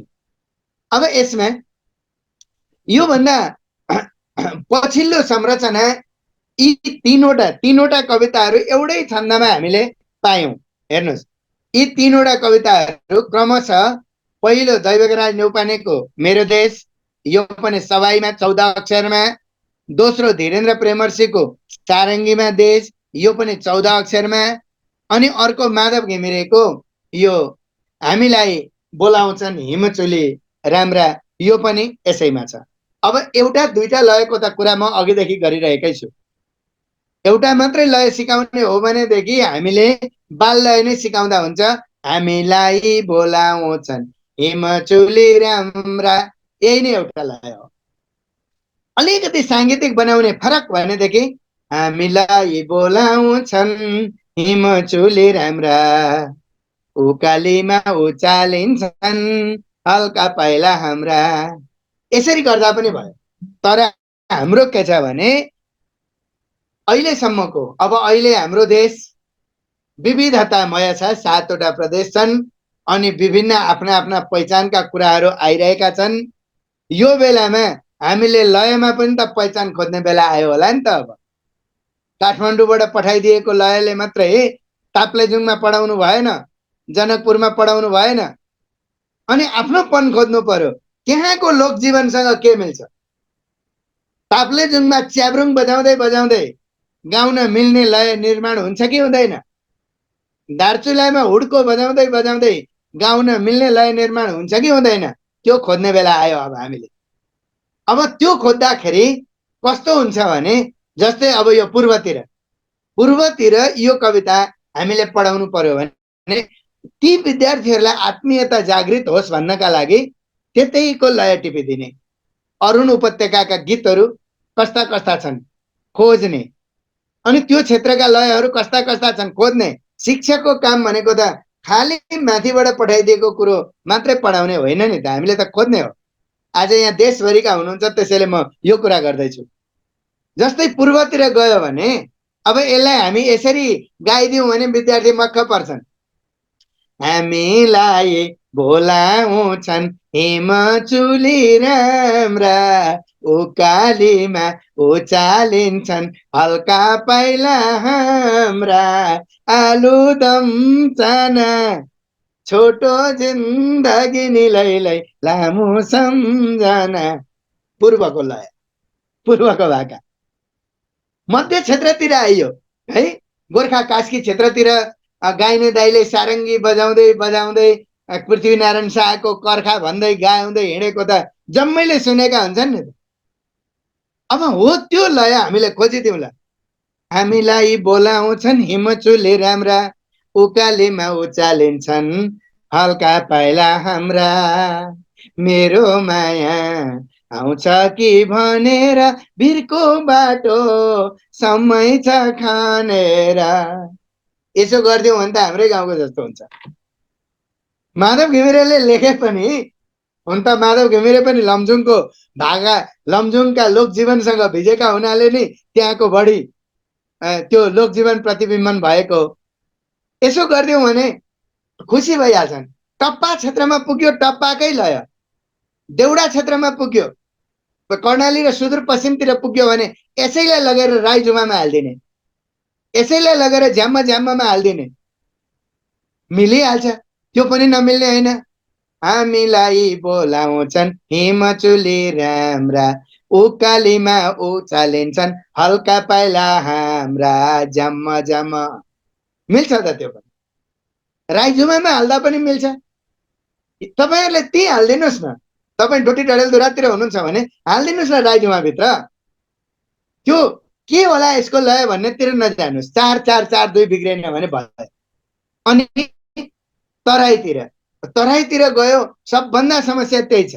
लेख्ने मान्छे पनि पहाडी, अनि भाषा पनि नेपाली है, अनि विषयवस्तु पनि त्यस्तै त्यस्तै पहाड हिमालकै कुराहरू, अनि लय पनि माथिबाटै पठाइदिने त होइन नि त। खालि हाम्रो नेपाली लोक जीवनलाई त्यो जीवनसँग जोडेर है, आखिरी तराईकै है तराईकै धीरेन्द्र प्रेमर्षीले लेखेको यो कविता हैन, यो कविता सिङ्गो देशको हो नि त। यो त अब धीरेन्द्र प्रेमर्षीले लेखेको भनेपछि तराईको मात्रै यो होइन नि त। धीरेन्द्र प्रेमर्षीले लेखेको त यो त जुम्लामा पनि पढाइ हुने कविता हो, ताप्लेजुङमा पनि पढाइ हुने कविता हो, अनि यही कविता जनकपुरमा पनि पढाइ हुन्छ भने माधव घिमिरेको कविता जनकपुर जाँदाखेरि चाहिँ कविता चाहिँ त्यही जाओस्, विषयवस्तु त्यही जाओस्, तर लय त्यहाँको जीवनसँग मिलेर आओस्। अरे हो हामीलाई बोलाउँछन् हिमचुली राम्रा हो रामा, हिमाचुली राम्रा उकालीमा उचालिन्छन् हल्का पाइला हाम्रा हो रामा, हल्का पाइला हाम्रा। ठ्याक्कै उहीको जीवनसँग गयो नि त। अब त ओहो मेरै लयमा लेखेको रहेछ नि लमजुङको माधव घिमिरेले, हाम्रै लयमा लेखेको रहेछ नि। त्यो एक किसिमको स्वामित्व बोध हुने गर्छ। त्यस कारणले हामीले लय जस्तो बनाउँदा पनि हुन्छ। लय भनेको सङ्गीत हो। सङ्गीत तपाईँहरूले सुनेकै गीतहरू हेर्नु न, कतिपय यही लयमा लेखेका छन्। अब हरिभक्त कटुवालले पोखिएर घामको झुल्का भरि सङ्गारैमा तिम्रो जिन्दगीको ढोका खोलो खोलो लाग्छ कविता लेखे, गीत लेखे थियो। लेखिएको कसरी थियो? पोखिएर घामको झुल्का भरि सङ्गारैमा तिम्रो जिन्दगीको ढोका खोलो खोलो लाग्छ। यही लयमा लेखेको त थियो नि। सालको पाता टपरी हुने नहुने सल्लैको भन्ने गीत आयो। कसरी लेखियो होला भनेको त भएको एउटा जाली रुमाल फुल भरेको छैन, यसरी नै लेखा रहेछ।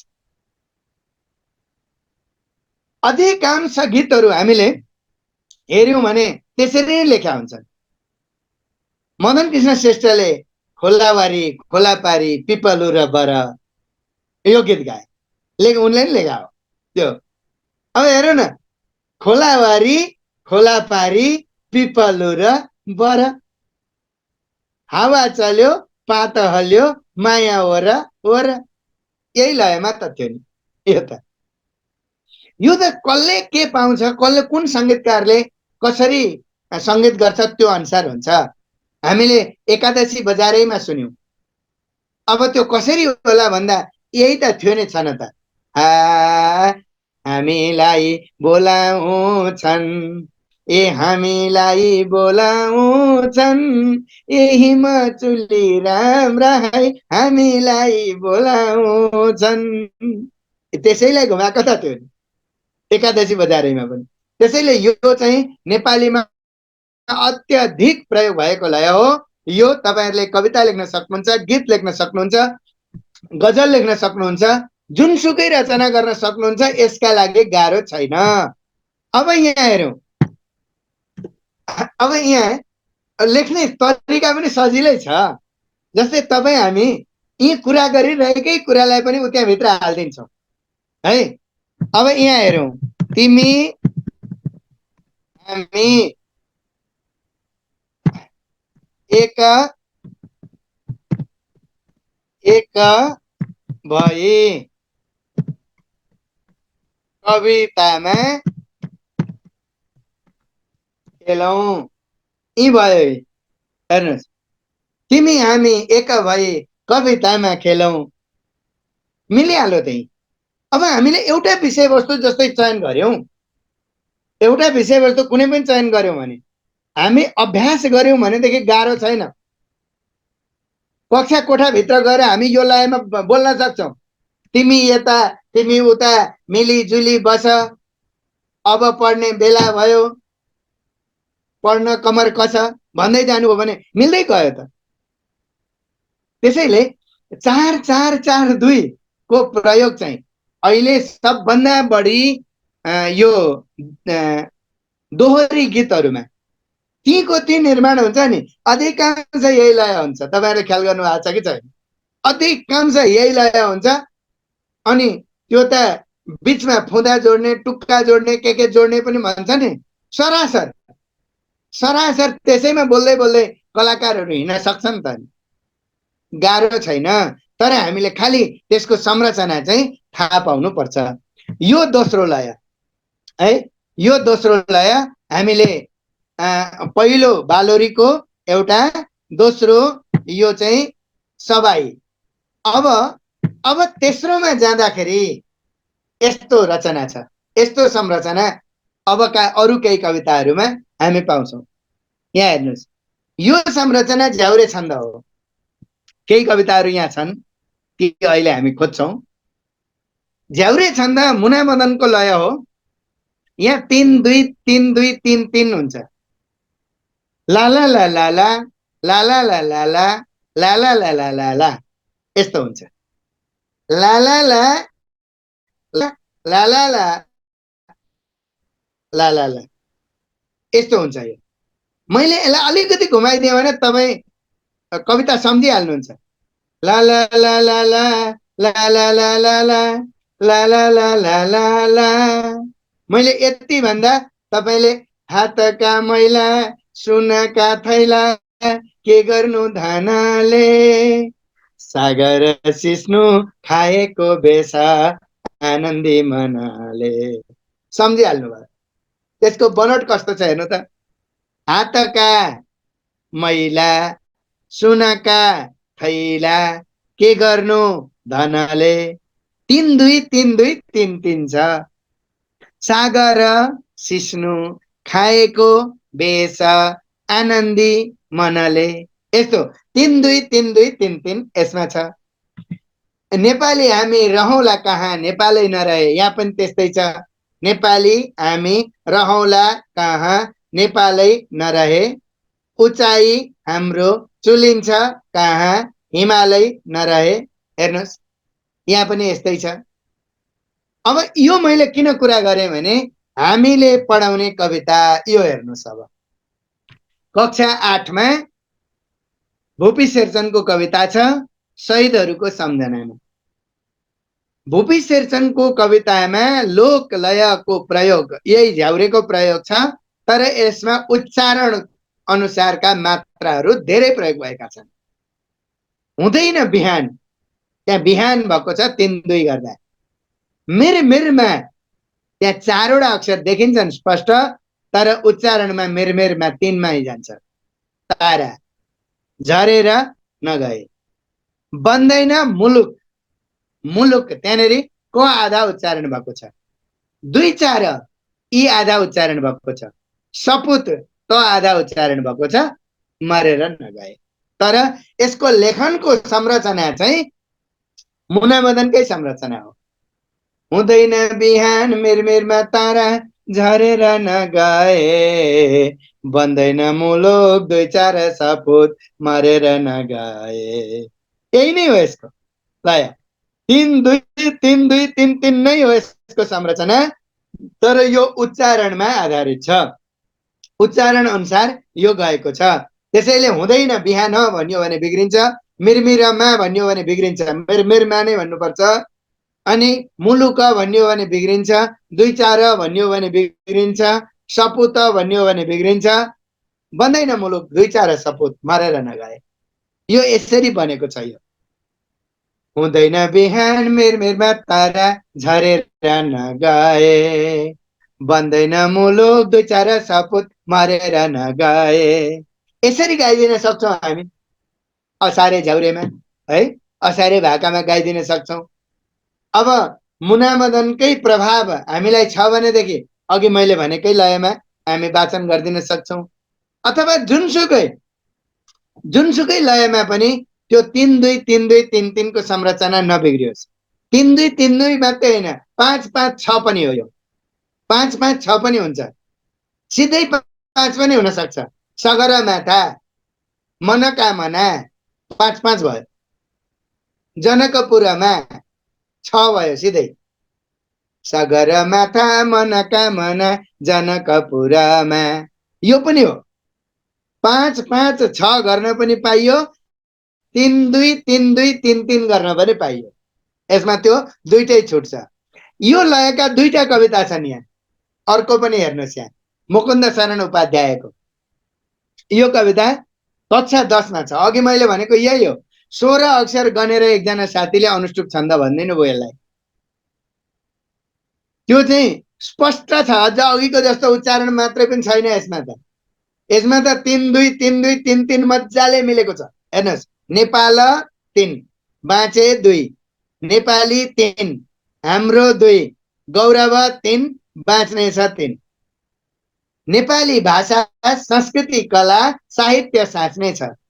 त्यसैले आऊ नेपाललाई बलियो बनाऊ, नेपाली हाम्रो श्रम र सिप स्वदेशमै लगाऊ। जम्मा स्वदेश एक ठाउँमा मात्रै उच्चारणले तान्नुपर्छ सलाई, नभए कहीँ पनि कतै पनि त्यो 3 2 मा बिग्रिएको अवस्था छैन। अब यो अवस्थामा हामीले अनुष्टुप छन्द भन्यौं भनेदेखि त त्यहाँभन्दा ठुलो बर्बादी अर्को केही पनि हुँदैन। त्यसैले अब यसलाई हामीले गायनमा लाँदा पनि, वाचनमा लाँदाखेरि पनि, हैन, जसरी पनि हुन्छ, हामीलाई त्यो गायनै आएन भने पनि विश्राम नबिगाली नेपाल बाँचे, नेपाली हाम्रो गौरव बाँच्दछ, नेपाली भाषा, संस्कृति, कला, साहित्य साँच्ने छ। यसै मात्रै गरियो भने पनि लय बिग्रिँदैन।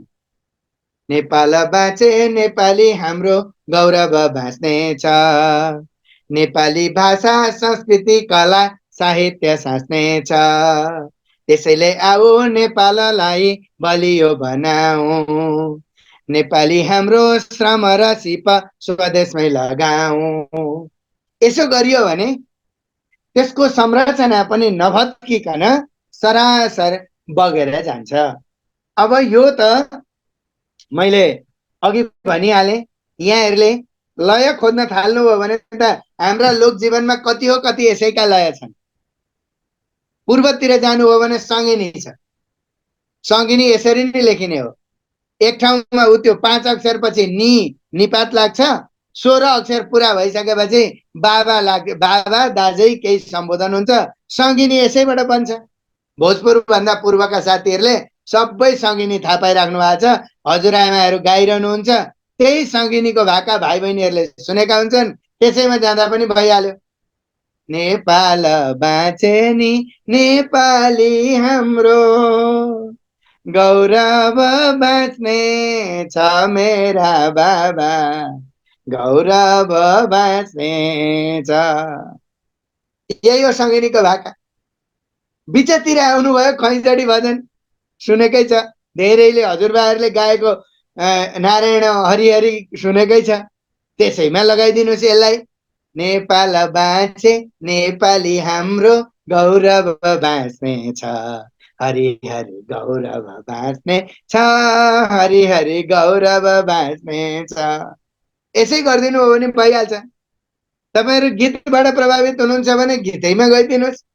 जुनसुकै यो संरचनाका गीतहरूसँग इलामे सहर च्याबारी राम्रो, त्यहीँ पर्यो घर हाम्रो, यसरी नै लेखिया छ त्यो। नेपाल बाँचे, नेपाली हाम्रो गौरव बाँच्ने छ, नेपाली भाषा, संस्कृति, कला, साहित्य साँच्ने छ, साहित्य साँच्ने छ। मिलिहाल्यो त त्यो। अझै नयाँ है, अहिलेका विद्यार्थीहरूले सुनेको लयतिर जानुहुन्छ भने गोजीमा दाम छैनमा गइदिनुहोस्। गोजीमा दाम छैन, गोजीमा दाम छैन त गौरव बाँच्ने छबाट सुरु भएको त हो नि। गौरव बाँच्ने छ, मेरो गौरव बाँच्ने छ, नेपाल बाँचे, नेपाली हाम्रो गौरव बाँच्ने छ भनिदिनु हो भने त अहिले सुनिरहेको गीत हुन्छ। त्यो गीतबाट पनि लय सिकाउन सकिन्छ, अथवा लोक जीवनबाट पनि लय सिकाउन सकिन्छ, नयाँ निर्माण गर्न पनि सकिन्छ। हामीले कुनै नयाँ निर्माण गर्न पनि सकिन्छ, तर विश्राम नबिगारिकन निर्माण गर्न सकिन्छ। यी लोकलयका कविताहरू यिनीहरू भए। अब यसमा हामीले लेख्नु पर्यो, यसमा अलिकति प्रयास गरी हेरौँ। यसमा हामीले लेख्नु पर्यो भने हामी यसमा कसरी अभ्यास गर्ने? सबभन्दा पहिला 3 र 2 का अक्षरहरूमा खेल्न थाल्ने है। 3 र 2 का अक्षरहरूमा खेल्ने। 3 र 2 मानिलिउँ ल, शिक्षक 3 भयो, शिक्षक 3 भयो, हामी 2 भयो, अनि ल शिक्षण भन्यो 3 भयो, अनि पेशा भन्यो 2 भयो,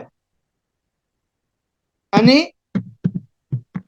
गौरव भन्यो 3 भयो, ठान्दछौ भन्नुहोस् अर्को 3 भयो। हेर्नु, शिक्षक हामी शिक्षण पेशा गौरव ठान्दछौ। सूचना त भयो त, कविता पो भएको छैन त। तर यतिलाई कविता चाहिँ सम्झिनु हुँदैन है, फेरि यो ठुलो भ्रम हुन्छ। यो त विवरण हो, यो कविता होइन। यहाँ त कहाँनिर कविता? शिक्षक हामी शिक्षण पेशालाई गौरव ठान्छौँ भनेको त यो त सूचना दिएको पो हो त। अब यही कुरो है, यस्तै कुरो सामान्य अभिव्यक्ति र विशिष्ट अभिव्यक्तिमा के फरक पर्छ भने यहाँ हेर्नुहोस्, यसो गर्नुभयो तपाईले, स माथा सगर माथा विश्वको ठुलो हिमाल भन्दछन्। हेर्नुहोस्, यो मिल्यो। अब यहाँ मिलेको छ, सूत्रकै पनि बिग्रेको छैन। सगरमाथा विश्वको ठुलो हिमाल भन्दछन्। अब यसलाई कविता भन्यो भने चाहिँ गल्ती भयो। यो चाहिँ झ्याउरे छन्दमा लेखिएको सूचना हो, झ्याउरे छन्दमा दिएको सूचना हो। तर अब यहीलाई तलतिर हेर्नुहोस्, यही कुरो ल, सगरमाथा ल शिर हो मेरो झुक्दैन कहिले, यही कुरो हो। हेर्नुहोस्, सगरमाथा विश्वको ठुलो हिमाल भन्दछन् सूचना हो, सगरमाथा शिर हो मेरो झुक्दैन कहिल्यै कविता हो। फरक यति हो। किनभने यहाँ सगरमाथालाई मेरो शिर बनाइयो, गौरव बनाइयो। विश्वको शिर भन्नुभयो भने पनि हुन्छ, मेरो भनिरहनु परेन ल। सगरमाथा विश्वको शिर भन्नुभयो भने पनि, झुक्दैन कहिले भन्नुभयो भने पनि विश्वलाई मानव बनाइयो, सगरमाथालाई शिर बनाइयो, त्यतिखेर कविता हुन्छ। नत्र सरासर अहिलेसम्मको हाम्रो समस्या के हो भने, देवकोटाले पनि झ्याउरेमा लेख्थे, म पनि झ्याउरेमा लेख्छु भनो, अनि सिद्धिचरण श्रेष्ठले पनि त्यत्रो मङ्गलमान खण्डकाव्य सिङ्गै सबै छन्दमा लेखेका छन्। कस्ता कस्ता सज्जनको नलेखेर गाथा लेख्न थाल्यो यस्ता नाथे मङ्गलमान गाथा, भन्नेलाई मेरो एउटै जवाफ छ भाइ, कामले नै तौलने हो ठुलो सानोलाई। यही लेख्या छ। सिद्धिचरणले पनि यो छन्दमा लेखेका थिए भनेर, अनि मैले चाहिँ नाम मेरो देवी प्रसाद नेपाल हो थर, पढाउने काम गर्छु भक्तपुर हो घर गरेर मैले कविता सुनाएर चाहिँ हुँदैन। त्यो चाहिँ कविता होइन, त्यो चाहिँ सूचना हो। त्यसैले हामीले लेख्दाखेरि संरचना चाहिँ त्यसलाई तान्ने, तर कवित्व चाहिँ त्यहाँ प्रदान गर्ने। यी लोक छन्दका कविताहरू हामीले पढाउने कविताहरू यति छन्। अब एउटा फरक लोक छन्दकै एउटा फरक कविता छ, यो झ्याउरेकै अर्को प्रकार छ। यहाँ हामीले पढाउनेमा कक्षा 11मा गइसकेपछि हामी एउटा कविता पढाउँछौँ यस्तो। हेर्नु, झ्याउरेमा 3 2 3 2 3 3 गरेर 16 भएको थियो, यहाँ 4 4 4 4 गरेर 16 भएको छ, 4 4 4 4 गरेर 16 भएको छ। ला ला ला ला ला ला ला ला ला ला ला ला ला ला ला यस्तो भएको छ। त्यो कहाँ छ भने यो कवितामा छ, वीरपुर्खा कवितामा छ। हेर्नुहोस्, यो चाहिँ सवाई छन्दमा 2 अक्षर थपिदियो भने यो हुन्छ है। सवाईमा 2 अक्षर थपिदिँदा यो भइहाल्छ। 16 अक्षरको हो यो, झ्याउरेको अर्को प्रकार हो यो। 3 2 मा जाँदा मुना मदनवाला लोक झ्याउरे भयो। यो चाहिँ सवाईको विकसित रूप हो, सवाईको 2 अक्षर बढी हो। यहाँनिर हेर्नुहोस्, कुन पहाडले, त्यहाँ हेर्दा त 6 अक्षर देखिन्छ नि, तर कुन आधा छ, पहाड आधा उच्चारण भएको छ। कुन खोलाले, हेर्नु कुन खोलाले त्यहाँ पनि आधा भएको छ, अनि कुन आँधीले त्यहाँ पनि कुनमा आधा भएको छ, गरुडको झैँ त्यहाँ पनि गरुड आधा भएको छ, कुन आकाशले कुनमा पनि न र समा पनि आधा, पौरखले पौरखले तराई पहाड, पहाड तराई, पहाड तराईमा ड पनि ई पनि, यसरी 4 4 4 4 को संरचना छ। कुन पहाडले कुन खोलाले तिम्रो गति छेके थियो र, वीर पुर्खा कुन आँधीले तिम्रो यात्रा रोके थियो र, गरुडको झैँ बेग तिम्रो कुन आकाशले बान्न सक्यो, पौरखले रच्यौ नेपाल पहाड तराई जुट्न सक्यो, पौरखले रच्यौ नेपाल पहाड तराई जुट्न सक्यो। यो एउटा लय भयो, यही तपाईले अनुकरण गर्नुपर्छ भन्ने चाहिँ छैन नि। फेरि 4 4 नबिगारिकन कुनै पनि लय तपाईले निर्माण गर्नुभयो भने पुग्छ। त्यसैले अब यहाँ खाली अघिको 4 4 4 लाई अघि हामीले यहाँ सभाइमा पुगेका बेला यहाँ यसो गरेका थियौ नि है, तिमी हामी एक भई कवितामा खेलौं भनेका थियौ नि। आज राखिदिनु त पछाडिपट्टि पुगिहाल्यो, तिमी हामी एक भई कवितामा खेलौं आज, केही गाह्रै छैन, त्यति गर्दा पुगिहाल्यो यहाँ त। तिमी हामी एक भई कवितामा खेलौं आज, 4 4 4 4 गर्दै जाँदाखेरि यो लय निर्माण भइहाल्छ।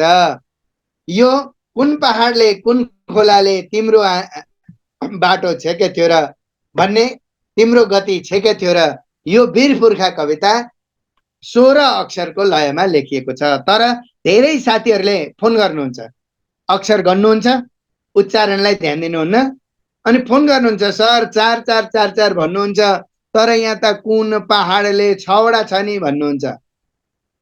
त्यसैका लागि हामीलाई यस्ता कार्यक्रमहरूले सहयोग पुर्याउने हो। कम्तीमा हामीले कुनलाई कुन भन्दै, त्यो लेख्दा मात्रै कुन हुन्छ, बोल्दा त कुन भन्छौं। लोक छन्दमा सजिलो के हो भने तपाईले फुलबारीलाई 4 पनि भन्न सक्नुहुन्छ, 3 पनि भन्न सक्नुहुन्छ। फुलबारी पनि 4 हो, फुलबारीमा पनि 4 हो।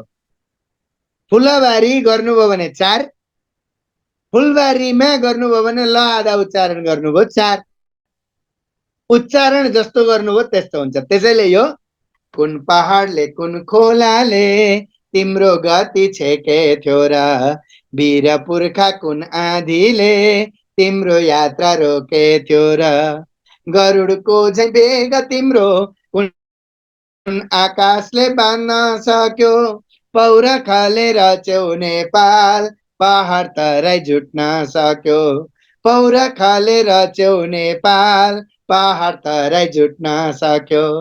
यसरी लय निर्माण गर्न सक्नुहुन्छ। हामीले कक्षा 6 देखि 12 सम्म पढाउने 7 वटा कविता, 7 वटा कविता, लोक लयका 7 वटा कविता हामीले यतिमा जम्मा एउटा बालोरी, अर्को सबाई, अर्को झ्याउरेको मुनामदनको लय, अर्को झ्याउरेको 16 अक्षर, यो लय गरेर 4 वटा लयमा 7 वटा कविता यहाँ समावेश भएका छन्। यति जानकारी प्राप्त भयो भने हामीलाई पुग्छ। मैले लोकलयको सन्दर्भमा यति कुरा राखेँ। अब म भोलि अलिकति सैद्धान्तिक कुरा बढी हुन्छ, यो वाणिक छन्द अलि धेरै हुन्छ, त्यो कारणले गर्दाखेरि म यो मुक्त छन्दको पनि कुरा सकेर आज टुङ्ग्याउँछु। त्यो हुन्छ नि, मिल्छ नि रूपेन्द्र सर? हुन्छ सर, हुन्छ, अगाडि बढौँ। हुन्छ नि एकदम। अब हामी कतिसम्म जान सक्छौं? 9:30 सम्म जान्छौं सर हामी। 9:30 सम्म जान मिल्छ? हजुर। ल ल हुन्छ, म अब मुक्त छन्दमा प्रवेश गर्छु।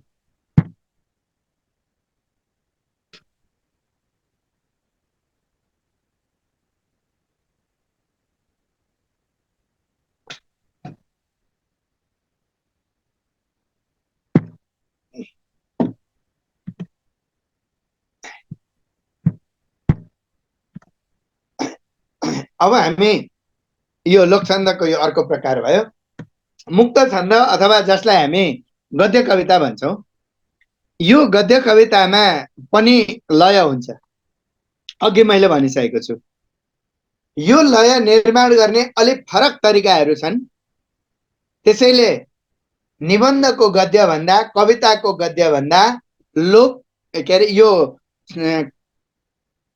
प्रतिवेदनको समाचारको गद्य भन्दा कविताको गद्य फरक हुन्छ। देवकोटाको भाषामा भन्ने हो भने देवकोटाले त निबन्धमा पनि पोथी गद्य भनेका छन्। त्यो पोथी गद्य भनेको कोमल गद्य भनेको हो। गद्यका दुईटा प्रकार देवकोटाले भने, एउटा भाले गद्य, एउटा पोथी गद्य। भाले गद्य नभनिकनै बुझ्नुपर्छ भने पोथी गद्य चाहिँ नामै भने निबन्धमा।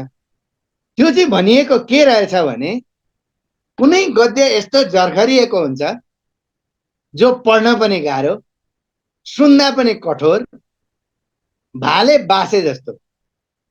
छेउमा आएर भाले बास्यो भने कुखुरी कहाँ गरेर कराउँदा एकचोटि कान खान्छ।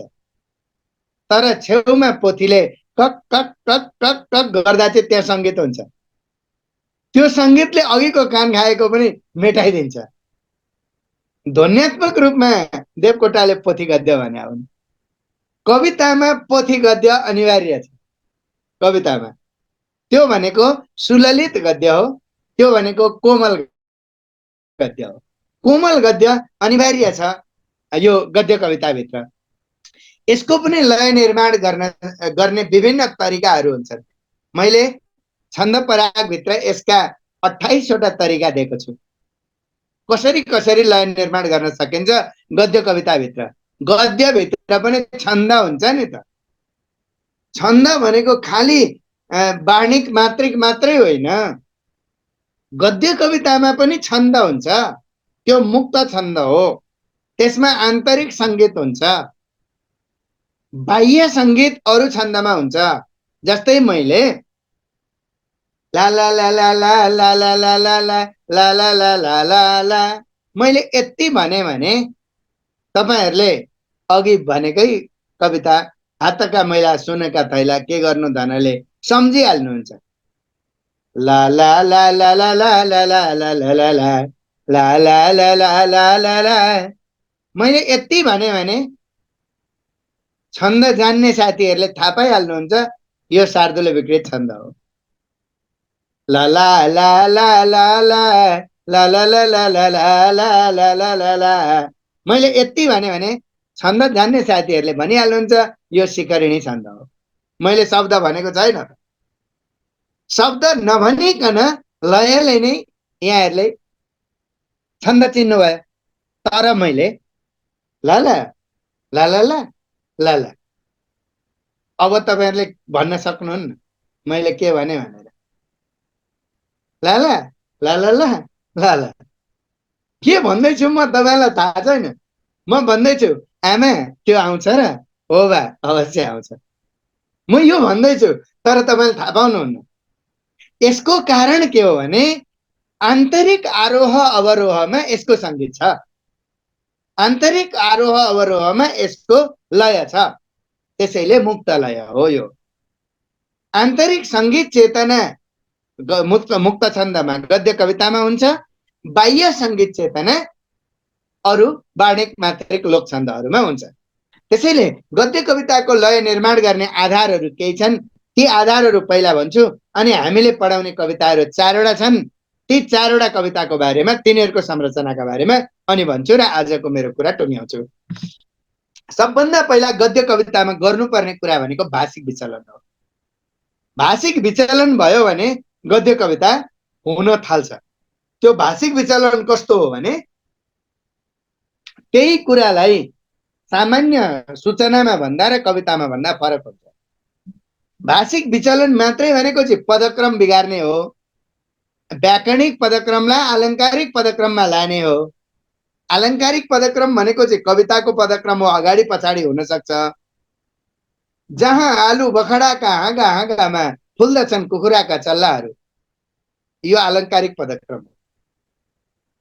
जहाँ आलु बखडाका हाँगा हाँगामा कुखुराका चल्लाहरू फुल्दछन्, यो चाहिँ व्याकरणिक पदक्रम हो। भाषिक विचलन भनेकै त्यही हो, क्रियापदलाई अगाडि ल्याउने अथवा त्यसको व्यतिक्रम बनाइदिने अनि लय निर्माण गरिदिने। गाईले घाँस खान्छ, बाघले मासु खान्छ, यो वाक्य हो। यी दुईटा वाक्य हुन्। यसलाई जतिसुकै चिच्याएर कराए पनि कविता हुँदैन। बाघले मासु खान्छ, गाईले घाँस खान्छ गर्दै कराए पनि कविता हुँदैन यो। तर त्यो क्रियापदलाई अगाडि ल्याइदिउँ है, खान्छ गाईले घाँस, खान्छ बाघले मासु भनौँ, अघि जस्तो कराउन अलि मिल्दैन, अलिक कोमल हुन्छ, थोरै कोमल हुन्छ अघि भन्दा। गाईले घाँस खान्छ गरेर चाहिँ कराउन मिल्छ, खान्छ गाईले घाँस गर्दा चाहिँ अलिकति कोमल भइहाल्छ। तिनीहरू व्यतिक्रम सुरु भयो, तर सूचनामा भावमा परिवर्तन आएन। खान्छ गाईले घाँस, खान्छ बाघले मासु भन्नुन्जेलसम्म त के फरक पर्यो र? गाईले घाँस खान्छ त अनि, बाघले मासु खान्छ त अनि, कविता त बनेन। तर मान्छेले जब खान्छ गाईले मासु, खान थाल्यो बाघले घाँस भन्न थाल्यो भने अब मान्छेले के भन्दैछ? गाईले मासु खान थाल्यो, कलियुग लागेछ। बाघले घाँस खान थाल्यो भने अब के बाँकी रह्यो? अर्थ अर्कातिर जान्छ। हेर्नुहोस्, अर्थको चमत्कार निर्माण हुन थाल्छ। बल्ल कविताको यात्रा सुरु हुन्छ त्यहाँबाट। अब कला भर्ने काम त कविको हो। त्यसैले सुरुमा भनेको भाषिक विचलनबाट सुरु हुन्छ, भाषिक व्यतिक्रमबाट सुरु हुन्छ, अनि भित्र प्रवेश गर्दै गर्दै जाँदा त्यसलाई बनाउँदै बनाउँदै गइन्छ। दोस्रो कुरा, आनुप्रासिक अन्तर्गुञ्जन। गद्य कवितामा त्यो वर्णहरूको अनुक्रम, वर्णहरूको एकरूपताले लय निर्माण गर्दै गर्दै जान्छ। साँगुरो गल्लीमा मेरो एउटा चोक छ, यहाँ के छैन सब थोक छ। त्यो चोक र थोकले त्यहाँ शक्ति निर्माण गरेको छ। हेर्नुहोस्, छ त छँदैछ त्यहाँ। शक्ति निर्माण गर्ने काम चोक र थोकले गरेको छ। आमा त्यो आउँछ र? हो बा, अवश्य आउँछ। अब त्यहाँ हेर्नु, त्यो आउँछ र? आउँछ। त्यहाँनिर त्यो अनुप्रासिक अन्तर्गुञ्जनले गर्दा धेरै काम गरेको छ लय निर्माणका लागि। अर्को कुरा हुन्छ अभिव्यक्तिगत वक्रता। वक्रता भनेको घुमाउरोपन। सोझो गरी भन्यो भने कविता हुँदैन।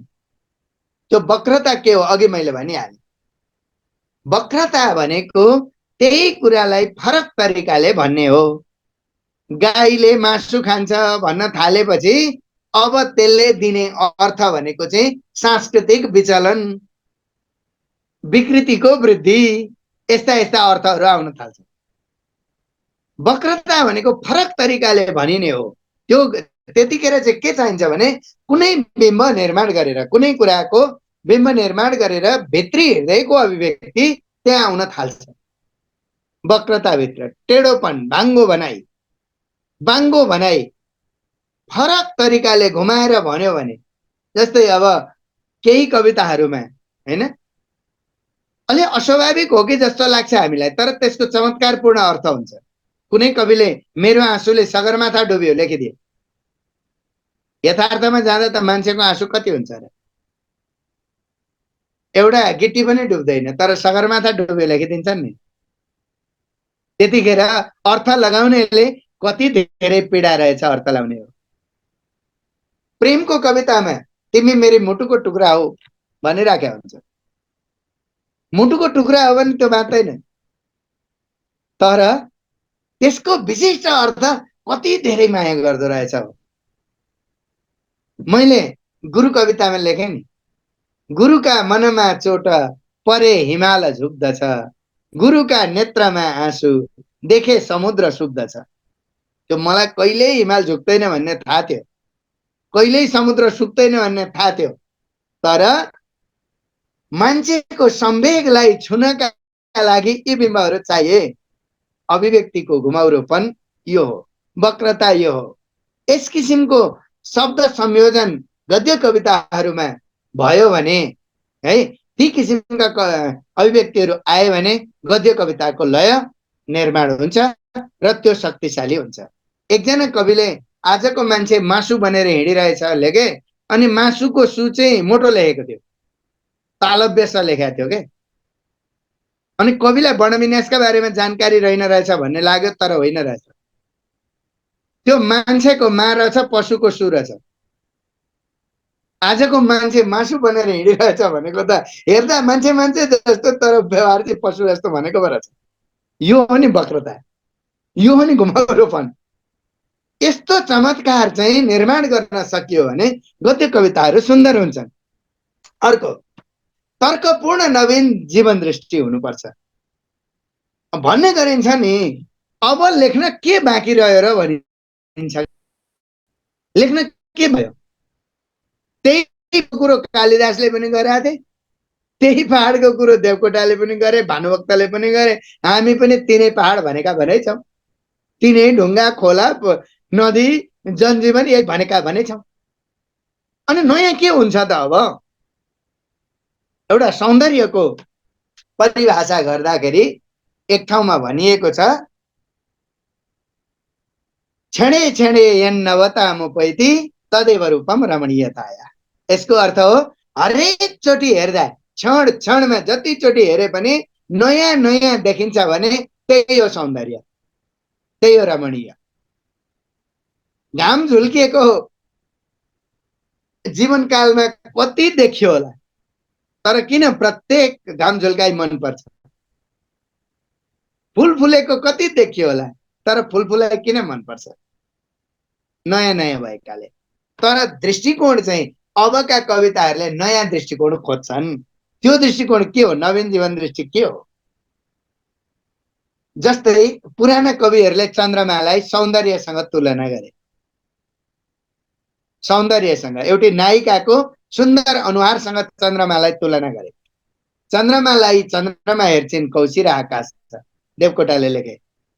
कौशीमा बसेकी एउटी चन्द्रमा, आकाशमा अर्की चन्द्रमा भनेर कौशिकी चन्द्रमा मुना सुन्दर थिइन् भन्नका लागि उनले चन्द्रमा प्रयोग गरे। मेरे सामने वाली खिड़की में एक चांद का टुकड़ा रहता है, हिन्दीमा गीत छ, त्यहाँ पनि चन्द्रमाकै प्रयोग गरियो। तर एकजना कविले लेखे, प्रिया तिमी चन्द्रमा होइनौ, त्यहाँ त कुकुरले टेकिसक्यो। अब नयाँ दृष्टि आयो, नयाँ दृष्टि आयो। अब पनि चन्द्रमासँग तुलना गर्ने हो त, त्यहाँ त कुकुर पनि पुगिसक्यो, चन्द्रायन पुग्यो हिजो अस्ति है। मान्छे जान थालिसके, टेक्न थालिसके, मुखमा टेकेको त राम्रो होइन नि त। त्यसैले अब मुखको सौन्दर्यको वर्णन चन्द्रमाबाट हुन सक्दैन, अबका कविहरू बोल्न थाले। भगवानसँग मागेको मागै गर्यौं हामीले, तर एकजना कविले भने भगवानले यदि मलाई खुसी पार्न सकेछन् भने म तिनलाई मान्छे बन्ने वरदान दिनेछु। यो नयाँ दृष्टिकोण आयो। मान्छे बनेर हेर्नु पर्यो नि त भगवानले पनि, भोग्नु पर्यो नि त भगवानले पनि।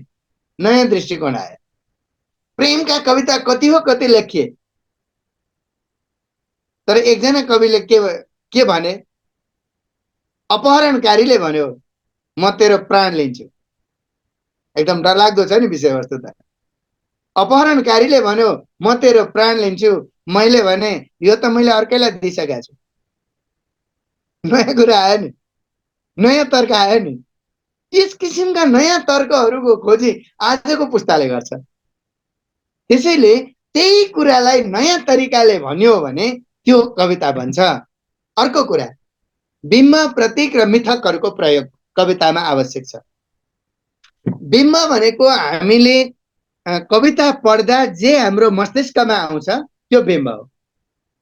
रुखको कुरो गर्यौं भने मैले पढे पनि रुखै बिम्ब आउँछ, मभन्दा इतर अर्को कुनै टाढाको भाषाको मान्छेले पढ्यो भने पनि रुखै बिम्ब आउँछ। रुखलाई रुख नै बुझ्छ उसले, खोलालाई खोला नै बुझ्छ, नदी पहाडलाई पहाड नै बुझ्छ, हिमाललाई हिमाल नै बुझ्छ। तर मैले हाम्रो देशका कुम्भकर्णहरू कहिल्यै नउठ्ने भए भने त्यो कुम्भकर्णको कथा सुनेकोले मात्रै यो वाक्य बुझ्छ। हो, यो चाहिँ मिथक हो, यो पौराणिक मिथक हो, पुराणबाट ल्याइएको मिथ हो यो, अथवा त्यो पुराणको एउटा पाटोको, यो सुताहरूको एउटा प्रतीक हो त्यो। सुतिरहने अल्छी गरिरहनेहरूको प्रतीक हो त्यो। यो देशमा जङ्गबहादुर अझै मरेको छैन भन्ने हो भने जङ्गबहादुरको इतिहास बुझेकोले मात्र यो वाक्य बुझ्छ, नत्र बुझ्दैन। यस्ता कुराहरू कविताभित्र आयो भने अनि कविता चाहिँ एउटा सूचनाबाट धेरै कुरा दिन सक्ने हुन्छ। देवकोटाले त्यस्ता प्रयोग गर्छन् नि निबन्धमा पनि। म अविदितको यात्रामा जान चाहन्छु, स्वर्गको फिलिङ्गो चोर्न चाहन्छु, महको माखा हुन्न। वीरहरू निबन्धमा हेर्नु त, अविदितको यात्रा के हो एक दिन व्याख्या गर्न सकिन्छ। प्रमित अनि त्यो स्वर्गको फिलिङ्गो चोर्न चाहने भनेको को हो? प्रमिथसिंहै महाकाव्य। महको माखा हुन्न, लोभी प्रवृत्ति। यस्तो कुरा चाहिँ प्रतीक बनेर आउँछन्, तिनीहरू व्याख्यात्मक बनेर आउँछन्, त्यो कविता राम्रो हुन्छ। अब यस्ता प्रयोगहरू हाम्रो पाठ्यपुस्तकहरूमा राखिएका कविताहरूमा केहीमा अत्यन्तै जटिल, तर हाम्रो 12 कक्षामा त्यो मिथकहरू बढी जटिल प्रयोग गरिएका कविताहरू बालबालिकाहरूले बुझ्दैनन् भनेर तहगत अनुकूलतालाई हेरेर सकेसम्म सरल कविताहरूको छनौट भएको हुन्छ। त्यसमा अब म यहाँ केही कविताहरू, कक्षा 8बाट सुरु हुन्छ मुक्त छन्दको कविता। कक्षा 8बाट। कक्षा 8मा फर्क आफ्नै देश शीर्षकको विक्रम पवन परियारको कविता छ। विक्रम पवन नयाँ पुस्ताका कवि हुन्। अहिले यहाँ समावेश गरिएका कविताहरूमा पुरानो पुस्तादेखि नयाँ पुस्तासम्म सबै कविहरू छन्। केही वर्ष अगाडिमा कविहरू चाहिँ प्राय मरिसकेका हुन्छन् भन्ने विद्यार्थीहरूलाई लाग्थ्यो। त्यो मैले पनि भोगेको छु। मलाई पनि धेरैले मारिदिएका छन्। कहिले जन्मियो भन्ने बित्तिकै कहिले मर्यो भन्ने प्रश्न आइहाल्छ। तर आजको पुस्ता, अहिलेको पुस्ता, अहिलेका विद्यार्थीहरूलाई यति सजिलो बनेको छ कि विक्रम पवन त 40 वर्ष पनि नकाटेका कवि हुन्, युवा कवि हुन्। उनको कविता आजका कक्षा 8का विद्यार्थीहरूले पढ्दैछन्। अब यो कविता हेरौँ न। अब यसमा त्यो जटिलता प्रयोग गर्ने हो भनेदेखि 8 कक्षाको विद्यार्थीले बुझ्दैन। त्यसैले राष्ट्रभक्तिको भावना जागृत गराउनु पर्नेछ। त्यसका लागि प्रकृतिबाट जीवनसम्म पुग्नु पर्नेछ। हिमाल जस्तो स्वाभिमान भएको, बुद्धको जस्तो विचार भएको, म एक वीर गोर्खाली हुँ, म एक स्वाभिमानी श्रमशील नेपाली हुँ। अदम्य साहस बोकेर हिँडेका पैतालामा र तराईको फाँट जस्तो फराकिलो छातीमा आफ्नै माटाको रङ टाँसेर निधारभरि पाइला चाल्नु छ देश बनाउने अभियानमा। अघिल्लो खण्डबाट मैले राखेको छु यहाँ उदाहरणमा। अब यहाँनिर हेरौँ, त्यो माथिदेखि होइन, भएकोले है, गोर्खाली हुँ नेपाली हुँले अन्तर सङ्गीत निर्माण गर्दै आएको छ। पैतालामा, छातीमा होइन, त्यसले अन्तर सङ्गीत निर्माण गर्दै गर्दै आएको छ। अनि पाइला चाल्नु छ देश बनाउने अभियानमा। त्यो मा कहाँदेखि आइरहेछ? पैतालामा, छातीमा, अभियानमा, यसरी आइरहेको छ तलसम्म। अब त्यसैले यहाँनिर आलङ्कारिक पदक्रम कहाँनिर, अघि मैले भनेको भाषिक विचलन कहाँनिर छ त भन्दा पाइला चाल्नु छ देश बनाउने अभियानमा, यहाँ छ। देश बनाउने अभियानमा पाइला चाल्नु छ, यो चाहिँ व्याकरणिक पदक्रम हो। पाइला चाल्नु छ देश बनाउने अभियानमा, यो चाहिँ आलङ्कारिक पदक्रम हो। अब हामीले यी गद्य कविताहरू, जो मुक्त छन्दका कविताहरू छन्, यिनीहरूमा पनि वाचनको एउटा मिठास हुन्छ। त्यो मिठास कस्तो हुन्छ भने हामीले बढीमा 4, 5, 6 हेरौँ है, 4, 5, 6 अक्षरमा एक किसिमको त्यो आरोह अवरोह निर्माण गरिदिनुपर्छ। हिमाल जस्तो स्वाभिमान भएको, त्यहाँ हेर्नु त, हिमाल जस्तो स्वाभिमान भएको, त्यो 5, 5 मै गइरहेछ। बुद्धको जस्तो विचार भएको, त्यो आरोह अवरोह यसरी जाँदैछ। म एक वीर गोर्खाली हुँ, त्यहाँनिर हेर्नु, म एक वीर गोर्खाली हुँ गऱ्यो भने त मजा आएन नि त कवितामा। म स्वाभिमानी श्रमशील नेपाली हुँ। जब लामो आउँछ नि, लामो आएपछि तिनीहरूमा विश्राम गर्दै गर्दै जाने हो। अदम्य साहस बोकेर हिँडेका पैतालामा 6-7 अक्षर भन्दा माथि जाँदै जाँदैन के कति नै गर्दाखेरि पनि हाम्रो त्यो उच्चारण चाहिँ। र तराईको फाँट जस्तो फराकिलो छातीमा आफ्नै माटाको रङ टाँसेर निधारभरि पाइला चाल्नु छ देश बनाउने अभियानमा। यो गद्य कविताको उच्चारण शैली हो। लय त्यहाँभित्र छ। लय त हाम्रो बोलीमा पनि छ। म अहिले बोलिरहेको छु, यहाँ पनि लय छ। त्यसैलाई अन्तर सङ्गीतसँग जोडेर प्रस्तुत गरिदिने हो। यो 8 कक्षाको कविता। 9 कक्षामा आमाको तस्विर भुपिनको कविता छ। अर्का युवा पुस्ताका अत्यन्तै सशक्त व्यक्ति विक्रम पवन्दा अलि जेठा है, अलि अघिल्लो पुस्ताको, तर भुपिन पनि 40 को वरपर नै हुन्। 40 को वरपरकै कवि, 40-45 भित्रकै होला है। त्यो शक्ति, अहिलेको कविताको युवा शक्ति यसरी यहाँ प्रतिबिम्बित भएको छ। आमाको तस्विर कविता छ। भुपिन व्याकुल लेख्नुहुन्थ्यो पहिला पहिला, भुपिन खड्का हो उहाँ। अहिले चाहिँ भुपिन मात्रै लेख्नुहुन्छ। यही डल्ले जाँतो झैँ फनफनी घुमाएर, हेर्नु त त्यहाँ अघि मैले भनेको सूत्र ख्याल गर्नु होला है।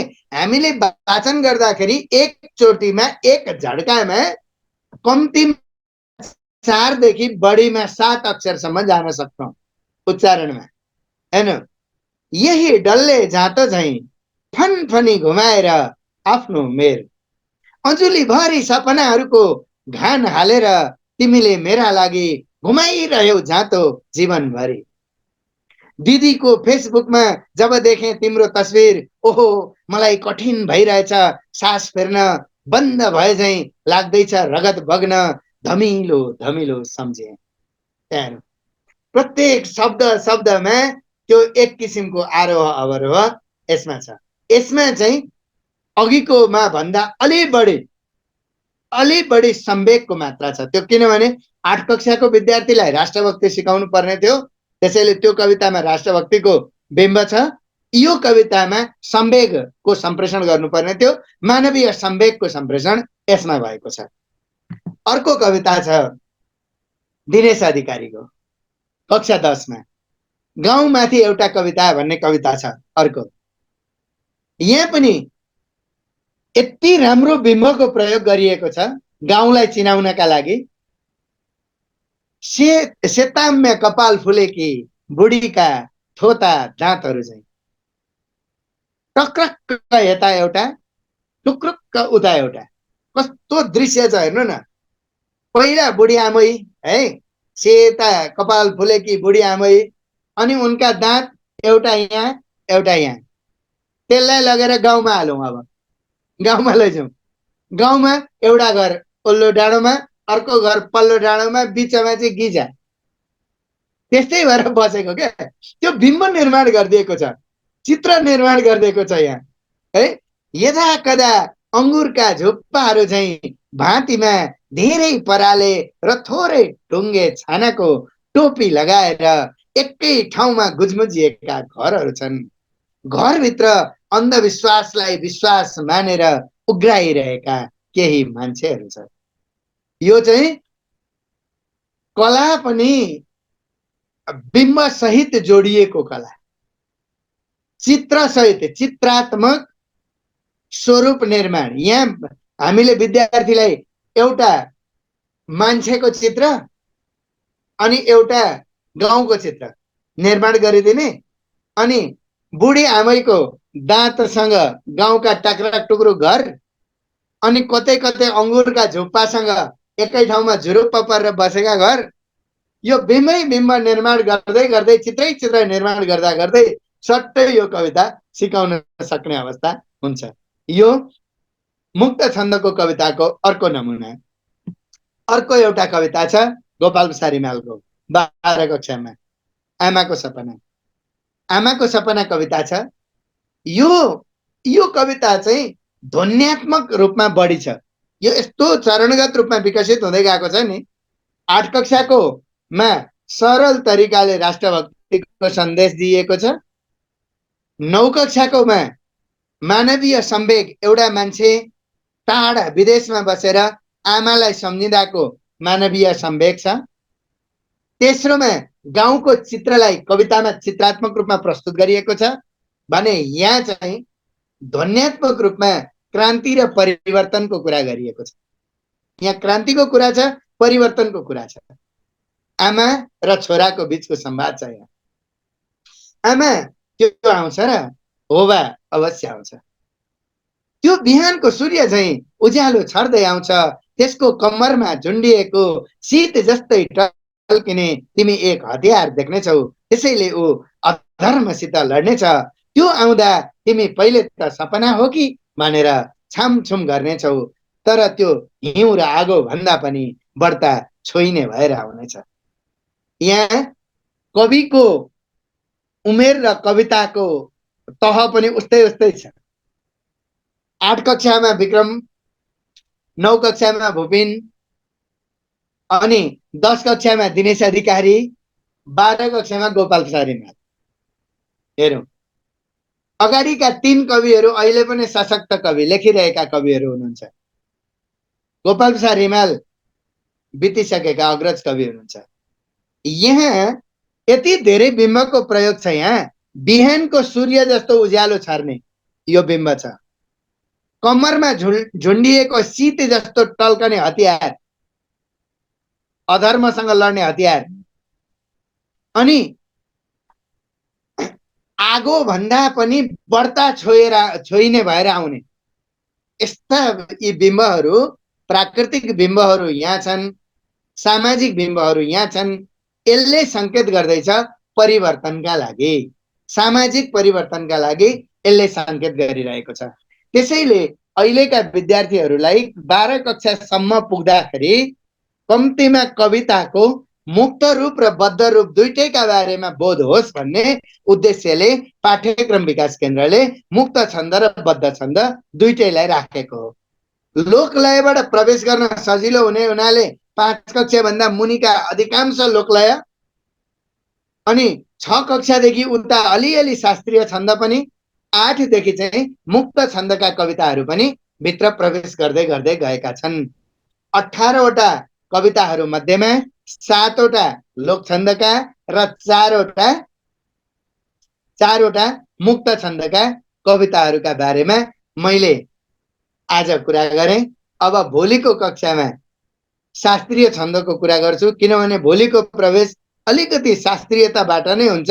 हामीले यहाँसम्मका लागि चाहिँ कविता लेखे भइहाल्यो नि, प्रुफ हेर्नेले भाषा त मिलाइदिइहाल्छ नि भन्दा पनि हुन्छ, तर छन्दमा पुग्दा चाहिँ प्रुफ हेर्नेले मिलाएर हुँदैन, आफै मिलाउनु पर्छ। त्यसैले भाषिक कुरा सहित, वर्णविन्यासको कुरा सहित, व्याकरणको कुरा सहित, गण निर्धारण गर्ने पद्धति सहित भोलिका कक्षामा हामी प्रवेश गर्नेछौँ। आजलाई भने मैले यति प्रस्तुत गरेँ। 2 दिनको यो प्रस्तुतिमा लोक छन्द र मुक्त छन्दका बारेमा आज कुरा गरेँ। भोलि वार्णिक छन्दका बारेमा कुरा गर्नेछु। आजको प्रस्तुति म यहीँ टुङ्ग्याउँछु। साथीहरूका केही जिज्ञासाहरू छन् भने औपचारिक रूपमा पनि र अनौपचारिक रूपमा पनि हामी छलफल गर्ने नै छौँ र भोलि पनि हामी आजको प्रस्तुतिलाई लिएर यहाँहरूलाई लागेका कुराहरू टिपोट गरिराख्नु होला। भोलि पनि हामी यस सम्बन्धमा छलफल गरेर अगाडि बढ्नेछौँ। मैले यति भनेर मेरो कुरा टुङ्ग्याएँ। अब यहाँभन्दा उता अरू कार्यक्रमका लागि म पुनः रूपेन्द्र सरलाई अनुरोध गर्दै अब समग्र एकमुष्ट धन्यवाद भोलि मात्रै दिन्छु। आजका लागि चाहिँ धन्यवाद दिँदै बिदा चाहन्छु। धन्यवाद। हस्, धेरै धेरै धन्यवाद छ आदरणीय देवी नेपाल गुरुलाई। यो सुन्दर प्रस्तुति अझै लम्ब्याउँ यस्तो लाग्दै थियो मलाई, तर भोलिको लागि पनि हामी आज छुट्टिनुपर्छ, भोलि भेटिनका लागि पनि। त्यसैले उहाँको यो प्रस्तुतिका लागि म एकपटक हामी सबैले यो रियाक्सन बटनमा गएर ताली बजाइदिनका लागि म विशेष अनुरोध गर्छु सबैजनालाई। धेरै धेरै धन्यवाद छ आदरणीय गुरुलाई र भोलि पनि हामी उहाँको बाँकी प्रस्तुति सुन्नेछौँ। र भोलि छन्दबद्ध मूलतः शास्त्रीय छन्दका कविताहरूको चर्चा हुने कुरा यहाँहरूले जानकारी प्राप्त गरिसक्नु भएको छ। आज लोक छन्द र मुक्त छन्दका विषयमा उहाँले प्रस्तुति दिइसक्नु भएको छ। एउटा संजोग जुरेको छ। आज हामी जसका कविताका बारेमा कुराकानी गरिराखेका थियौं, ती कविहरू मध्ये एकजना कवि हामीसँग हुनुहुन्छ आज, विक्रम पवन परियार, जसको कक्षा 8 मा फर्क आफ्नै देश शीर्षकको कविता हामीले पढाउँछौं वा पढाउँदैछौं, अथवा त्यसका विषयमा देवी सरले अघि चर्चा गरिसक्नुभयो। यो संजोगलाई, यो सौभाग्यलाई किन मिस गरौं? कवि मेरा प्रिय मित्र, धेरै धेरै धेरै धन्यवाद। यो मैले थाहा पाएर भनेको भए प्रशंसा गरे जस्तो हुन्थ्यो। थाहा नपाई भनेकाले गर्दाखेरि सही नै भनेछु भन्ने सम्झेँ। मेरा प्रिय मित्र विक्रम पवन परियारलाई आज हामीले यहाँ प्राप्त गरेका छौं। यो मौकालाई म 2 मिनेट 3 मिनेट जति लाग्छ, 5 मिनेट लागोस्, जति नै लागोस्, उहाँलाई म यो फर्क आफ्नै देश शीर्षकको कविता चाहिँ उहाँकै मुखबाट सुन्ने अवसर किन गुमाउँ हामीले भन्ने लागेर म उहाँलाई यो कक्षा 8 को नेपाली पाठ्य पुस्तकमा समावेश गरिएको कवि विक्रम पवन परियारको कविता फर्क आफ्नै देश कवितालाई वाचन गर्नका लागि म कवि विक्रम पवन परियारज्यूलाई सादर अनुरोध गर्दछु। मेरो नाम विक्रम पवन परियार, वास्तविक नाम चाहिँ मेरो विक्रम नेपाली हो। अलिकति थोरै शब्द बोल्नु पर्यो म। हुन्छ हुन्छ कविज्यू। मैले हिजो पोस्ट अस्ति देखिएको थिएँ, अनि त्यसपछि देवी सर भनेपछि अनि उहाँ चाहिँ मैले एकदम आदरणीय मान्ने गुरु हुनुहुन्छ। उहाँप्रति निकै आभारी छु। कविताको बारेमा पनि बोलिदिनु भयो, सुनिराखेको थिएँ। अनि कता कता डर पनि लागिरहेको थियो, अब दिग्गज गुरु हुनुहुन्छ। फर्क आफ्नै देश। हिमाल जस्तो स्वाभिमान भएको, बुद्धको जस्तो विचार भएको, म एक वीर गोर्खाली हुँ, म स्वाभिमानी श्रमशील नेपाली हुँ। अदम्य साहस बोकेर हिँडेका पैतालामा र तराईका फाँड जस्तो फराकिलो छातीमा आफ्नै माटाको रङ टाँसेर निधारभरि पाइला चाल्नु छ देश बनाउने अभियानमा। छोडेर परदेशमै हरियो पासपोर्ट फर्किनु छ आफ्नै घर आँगनमा र आफ्नै पसिनाले सिँचाइ गरेर उर्वर बनाउनु छ अबको बाँकी युग। गाउँमा चर्किएका घरका भित्ताहरू माटाले टालेर सुन्दर बनाउनु छ। खेतमा चिरा परेका गराहरू आफ्नै पसिनाले उसिलो बनाउनु छ। फुलाउनु छ पहाडहरूमा रातो गुराँस, जब देश स्वतन्त्र भएर बाँच्छ तब पो यो निश्चल आँखामा हिमाल आँच्छ। डाफे चरीका रङ्गीन प्वाख जस्तै रङ्ग्याउन बाँकी छ मेरो देशको सपना र देशको खम्बा भएर बाँच्नु छ मलाई। लालुपाते जस्तो रातो सपना बोकेर अक्करे भिरमा मुस्कुराइरहेको गुराँस झैँ, सगरमाथा चढ्ने आरोहीका पैताला झैँ हामीले यसै युगको गीत लेखौँ। दृढ अठोटका साथ श्रम पसिना र विकासको सङ्गीत लेखौँ। अब खनौ आफ्नै बाटो कोदाली भएर, अब जोडौँ हजार सपनाहरू पुल भएर। फर्क युवा हो फर्क, यो देशको इतिहास हामी आफैले लेख्नुपर्छ। युग बदल्ने जोसिला पाइलाहरू, ऊर्जाशील मुठ्ठीहरू, गोलीले छेड्न नसक्ने छातीहरू। आओ परिवर्तनको एउटा युगान्तकारी नक्सा कोरौँ, अनि पो देश बाँच्न सक्छ। फर्क युवा हो देश फर्क, हामी हाम्रो पिँढीका लागि देश भएर बाँचौँ, सन्देश दिएर बाँचौँ। नमस्ते। धेरै धन्यवाद प्रिय कवि विक्रम पवन परियारज्यूलाई यो सुन्दर कविताका लागि। कविता सुन्दर छ, त्यसकारण नै यो सायद हामीले पढाउनु पर्ने अवस्थामा आइपुगेको छ, पाठ्य पुस्तकमा आइपुगेको छ।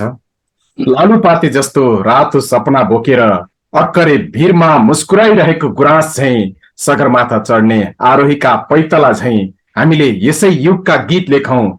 दृढ अठोटका साथ श्रम पसिना र विकासको सङ्गीत लेखौँ। क्या बात कविज्यू, धेरै धेरै धन्यवाद छ कविज्यूलाई। यो सुन्दर कविता आज हामीले उहाँकै आवाजमा सुन्ने अवसर पनि पायौँ। हाम्रो आवाजमा हामीले बच्चाहरूलाई, विद्यार्थीहरूलाई सुनाइराखेका थियौँ। आज कविज्यूकै आवाजमा सुनाउने मौका पायौँ शिक्षकहरूलाई। सम्भवतः शिक्षकज्यूहरूले हाम्रा केटाकेटीलाई, विद्यार्थी भाइ बहिनीहरूलाई यो आवाज सुनाउनु हुने मौका पनि प्राप्त गर्नुहुनेछ।